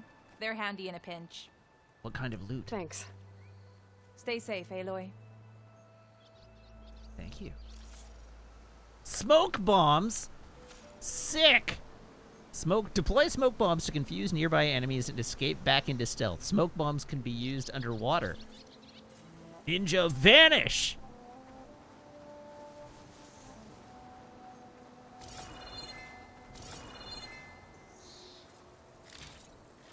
Don't mind me just standing in the bubbling acid. I'll stash this away for later.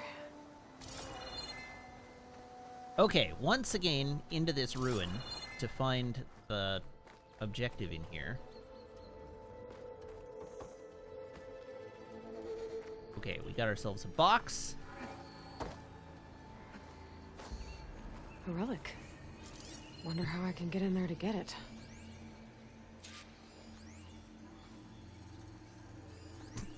Why does it have lucky charm projections?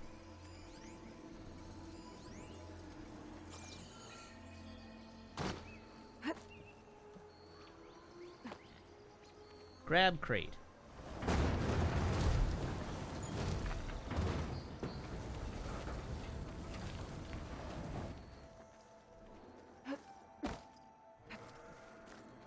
Looks like this door needs some kind of key module. Maybe there's one in the ruin? Requires key module.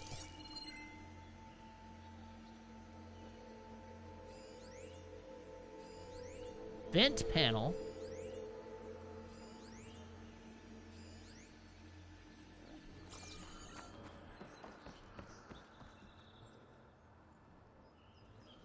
Hup.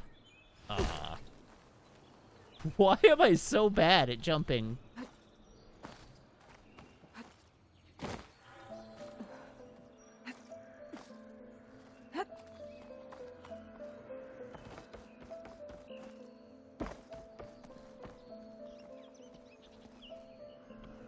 Okay, well, I've made it into this room.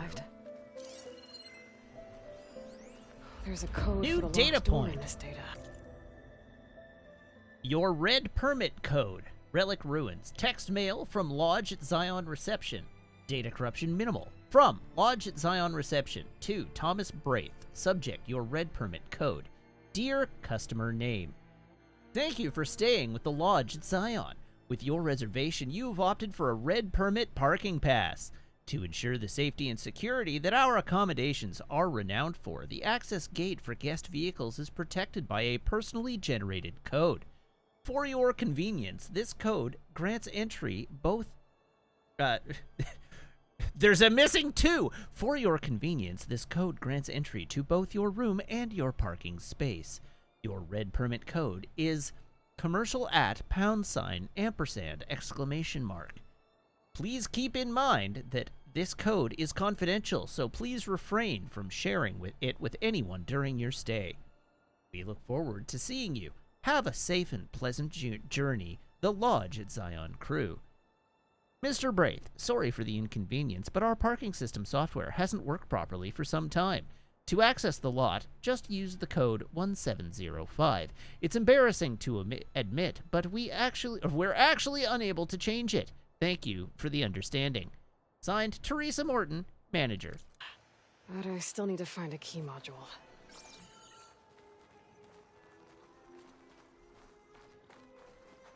Is the parking pass not a key module? Okay.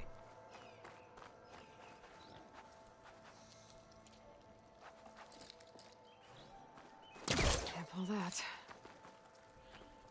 Do I have to be on the other side of it? Is that what it's telling me?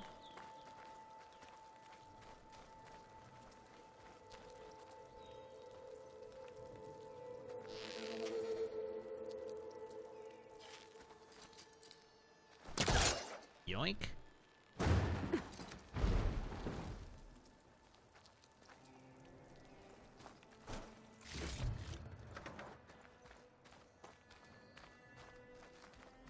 Okay, so how does one get out of here? Oh, that's how one gets out of here. A crate. That should be useful. Yoink.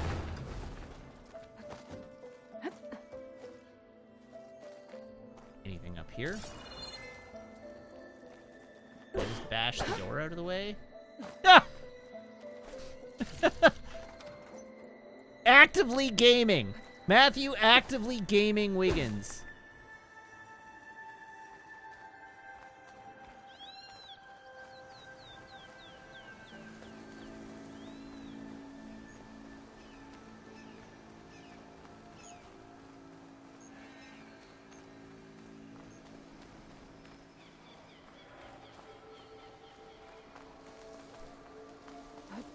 Okay, now I need to figure out how to get into this other side.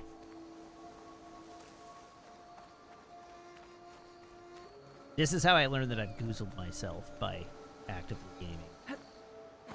I gamed too close to the sun.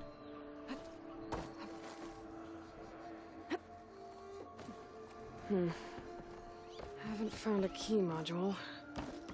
Maybe I should take another look around. Okay, so. Oh, hello!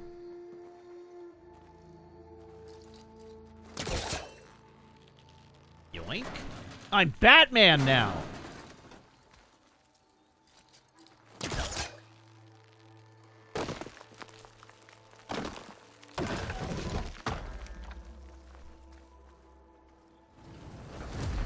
I'm Batman.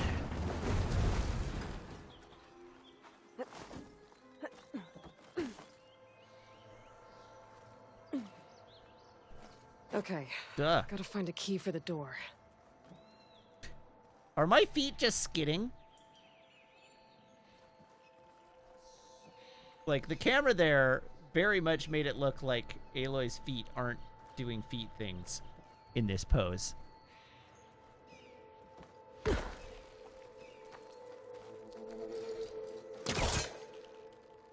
Yoink.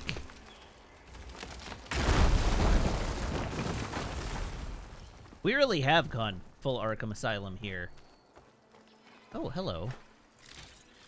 Ancient supply box. Do you have any... What the hell? Okay. I apparently need to do another scour of the outside of this building.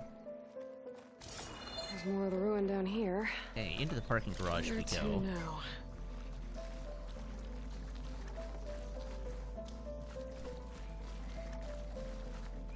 I should change the camera setting from left to dynamic.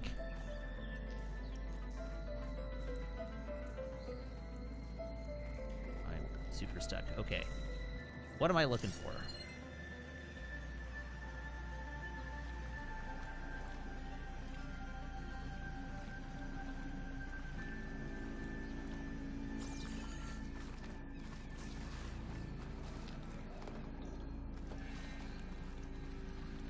Oh. Well, I can't reach the ledge above now. Guess I'll have to find another way up.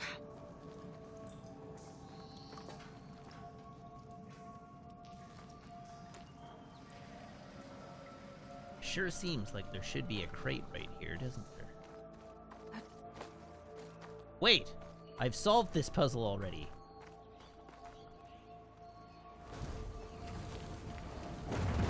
Maybe? Oh, okay. I have solved this puzzle already. Cool.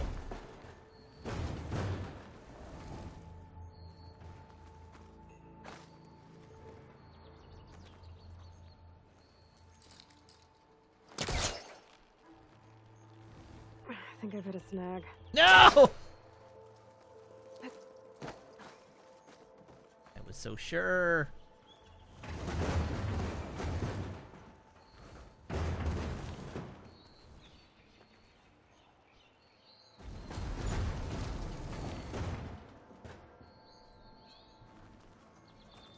There, okay, we can all see there are clearly no snags there.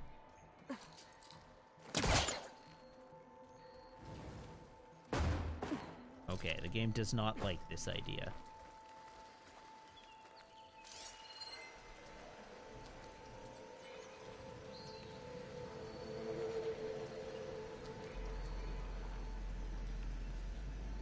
have to find another way up.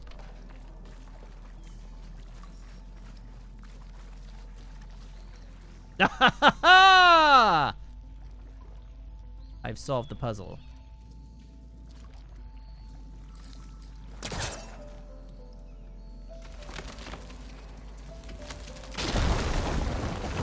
There. A little more light down here.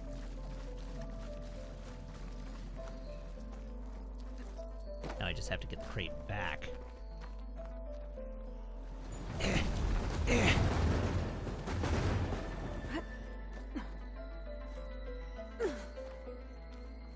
Watch it be stuck on a snag forever and this quest be unpassable now. I'm gonna take a step back. Down it goes.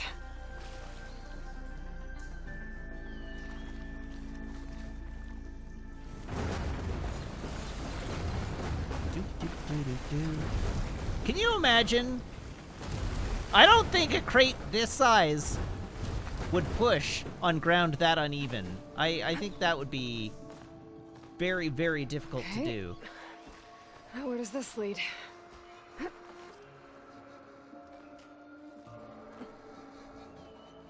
Ancient supply box. Okay, is there an obvious place that it wants me to go next?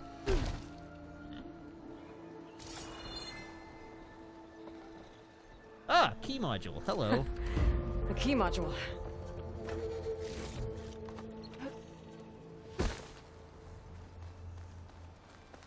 Okay.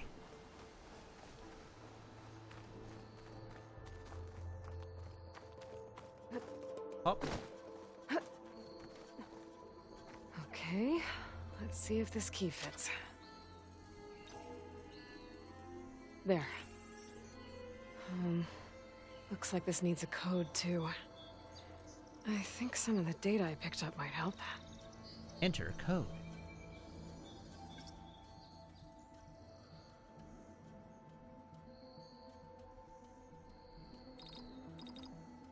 Okay. I surely don't remember the code, but I have the notebook item. Data point. Oh, wow, I have a bunch of data points I haven't read.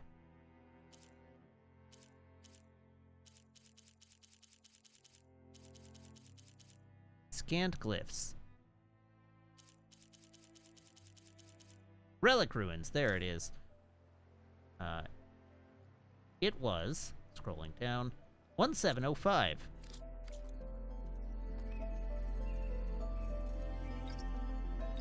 One, 7, 0, 5.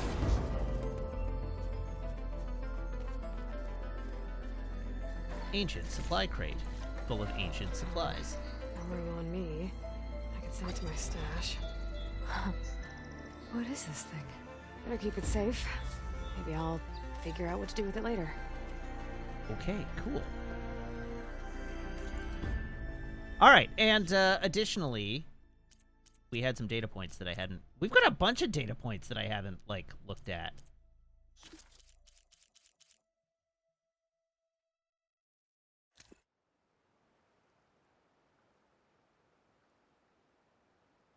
Play. Good morning.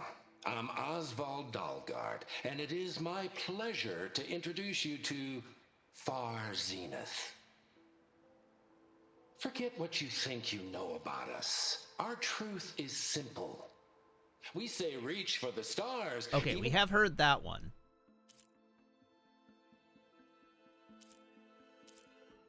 Okay, these are just things that have been added to my...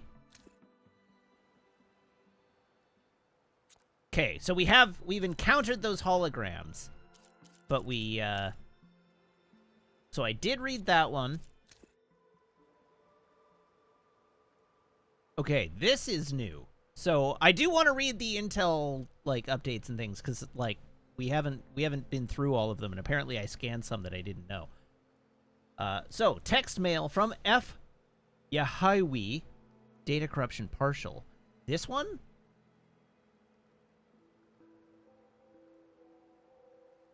No, I definitely didn't read this one. June 1, 2065. I've read 2 of them, for sure. Esteemed members of the High Council, the latest intelligence report is attached. I expect I'll have another update at the end of the week. Attachment, Elizabeth Sobek. All sources indicate Dr. Sobek continues to work obsessively on Gaia's development, pushing herself to the psychological and physical exhaustion. Despite managing a large team, our sources note that she spends most of her time in isolation, which is consistent with her previously documented habits, detailed fully in her main file. Conclusion, Dr. Sobek remains unaware of Project Anzu. Sources will continue monitoring for any change in behavior. Ted Farrow. Mr. Farrow continues to exhibit extreme guilt and psychological instability.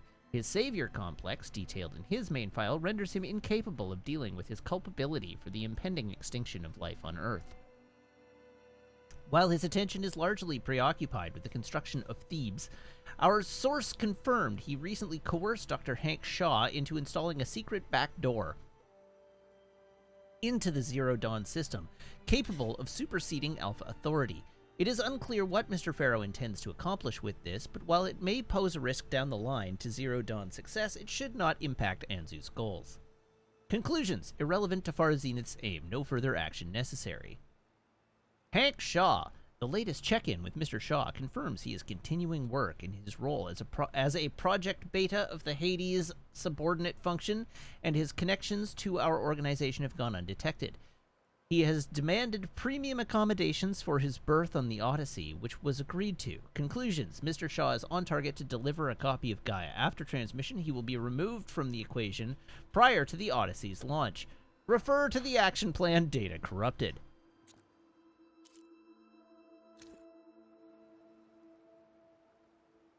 This one we've already read. All right. Text data points, quests, a journal filled with hastily scrawled glyphs. Day 1, we descended into the valley and breached the ruins. Boss always had a good sense for delve sites, and by the forge, he was right. This place is untouched. Had to knock down a few machines while we were moving our gear. Pesky things keep popping out of the ground, but otherwise, we've got the whole place to ourselves. Set up camp near the main entrance. Faruf nearly jumped out of his skin when he dropped his hammer and it went a-clanging down the stairs. Kid's first delve, I reckon. Even if he swears otherwise. He's lucky this one's above ground, at least. Day 2. Pushed further into the ruins. Boss tested out his latest prototype, what he's calling hook and pull. Name needs work, if you ask me. I showed Faruf a simple trick to evaluate salvage. The less it's rusted, the higher a price it'll fetch in Meridian. All in a good day until he insisted he saw the trees shaking across the river. Kid's jumpier than a frog on hot coals. Day 4. Felt a deep rumble in the dead of night. Landshake, maybe. But it's got the whole crew on edge. Boss ordered half of us to set up a second camp further in. Figures we'll pick this place clean faster if we split up. No arguments there. Think I'll set up a training dummy for Faruf. Kid can barely hold his own against a burrower.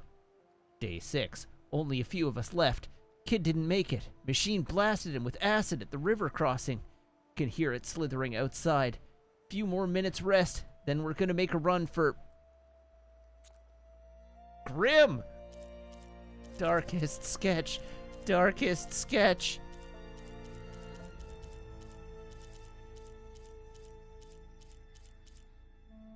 Commander's Mandate.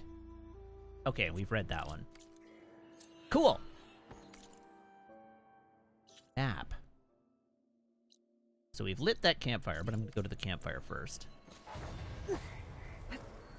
I've reached level 6!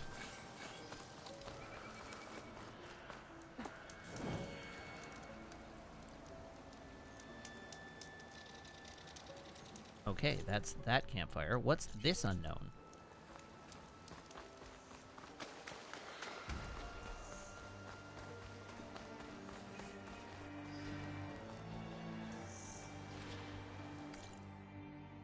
Oh! Vista viewpoints are back. Cool. Alright. How does I do?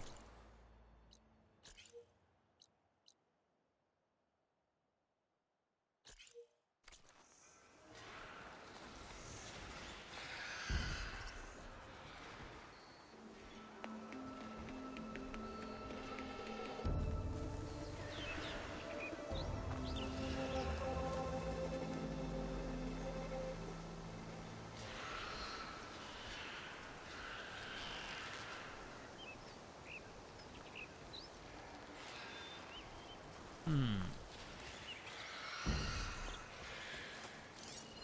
image from the old world. Oh, okay. Looks like some kind of building in front of sheer cliffs. The image is incomplete. But maybe if I line it up exactly with where it was taken, my focus can fill in the rest. Okay. Got it.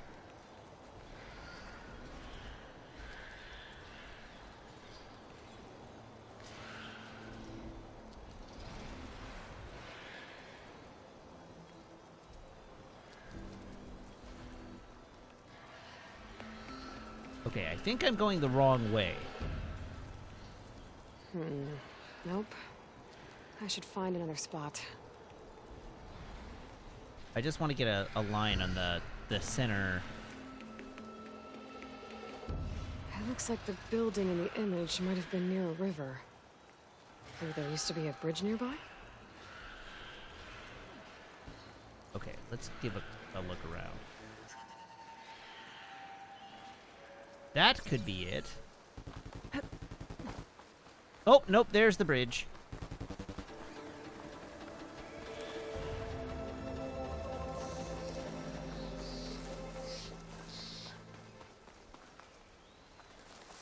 That'll do it. So, now the question is, how do I turn it back on? Oops!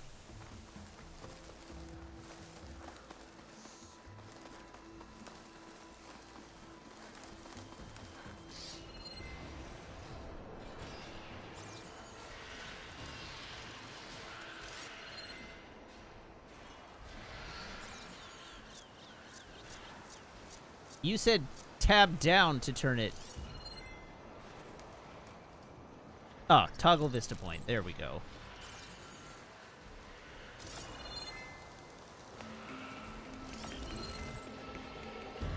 I have to have the focus up, though. Okay, well, we found the old bridge, so now I just have to very gradually walk in this direction. Oh, there's a... Oh, no, that's a pig. I thought it was a fox, but it wasn't.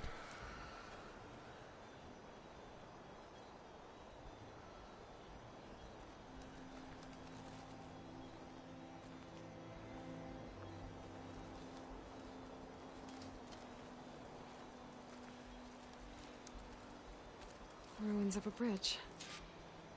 Maybe it's the same one from the image. I could try to line it up around here. Pretty sure I'm close. Got it. There we go. Completing the image unlocked a data file. View. The Daunt. Vista points. Text log. Data corruption partial. Congratulations on reaching the lodge at Zion National Park stop. Sorry, at Lodge at Zion / National Park stop of our Vista Point tour. Brought to you by Miriam Technologies and the Coalition for Environmental Reclamation. Ever since their establishment in 1872, national parks like this one have played a vital role in preserving our natural heritage, but many have been threatened by climate change. That's why we created our Forester line of wilderness management machines. From ecosystem analysis to seed distribution and fire management, our creations are designed to restore wild landscapes to the way nature intended them to be. Comments: Ramiro, 5 stops down, 4 more to go. Gia Lee, I've come a long way for this. So happy to finally make the tour. Sammy, we should make all children come here. They spend so long in holograms now. They should come to these spaces to understand our world properly. Amr, can you fix the sign by the drop-off point? We got lost 5 times finding this data corrupted. Looks like these Vista points were made by Miriam Technologies. That was Elizabeth's company. I wonder if I can find more of them out in the wild.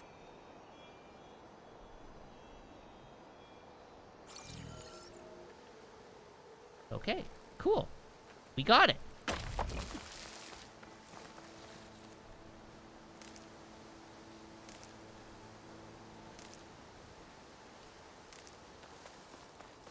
Next up, we have a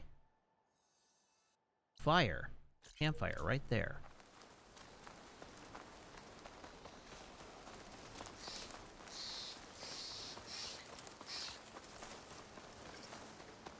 There's the quarry Thurles mentioned. Okay, well, that's going to be it for the evening, because we are at time. So, I guess we got to call it. Thank you very much, everybody, for tuning in. Thank you to everybody who subscribes, everybody who follows, everybody who cheers, everybody who chats, and everybody who hangs out and lurks. It is a genuine thrill to stream for you, and I hope you have as much fun watching as I do playing. I'll be back tomorrow. Same Matt time, same Matt channel here on twitch.tv/Wiggins, and we will clear out some bristlebacks. So tune in, 6:30 p.m. Pacific Standard Time. We'll fight some more robots. So yeah, thank you everybody for tuning in. I'm having so much fun. This game is a delight, and I hope you're enjoying it as much as I am. Until tomorrow, you can follow me on Twitter, twitter.com/Matt_LRR. That's where I post tweets. I have a YouTube channel, which I've linked for you in chat. That's where the VODs go. The Pokemon VODs are in the process of are in the process of going live as we speak, so you can check those out there if you missed the Pokemon stream. And, you'll be able to see these in about 2 weeks. That's how long it's going to take, because I'm backlogged through Pokemon. So about 2 weeks from now, this game will go up on YouTube, and you'll be able to check out all the VODs then. Additionally, I have a Discord. If you're a subscriber here, you can join the Discord by making sure your Twitch account and Discord account are linked in Discord's back end, where my server will appear to you as if by magic among your linked servers. So please make sure to subscribe and join the Discord. And that will be it. Of course, we have a standard raid on Saturday evening, so we're going to ask everybody to hop aboard this raid train. Kathleen, of course, is doing Brave New Faves. So hop aboard. I will see you back here tomorrow, 6:30 p.m. And I hope, until then, you all have a fabulous evening. Goodbye.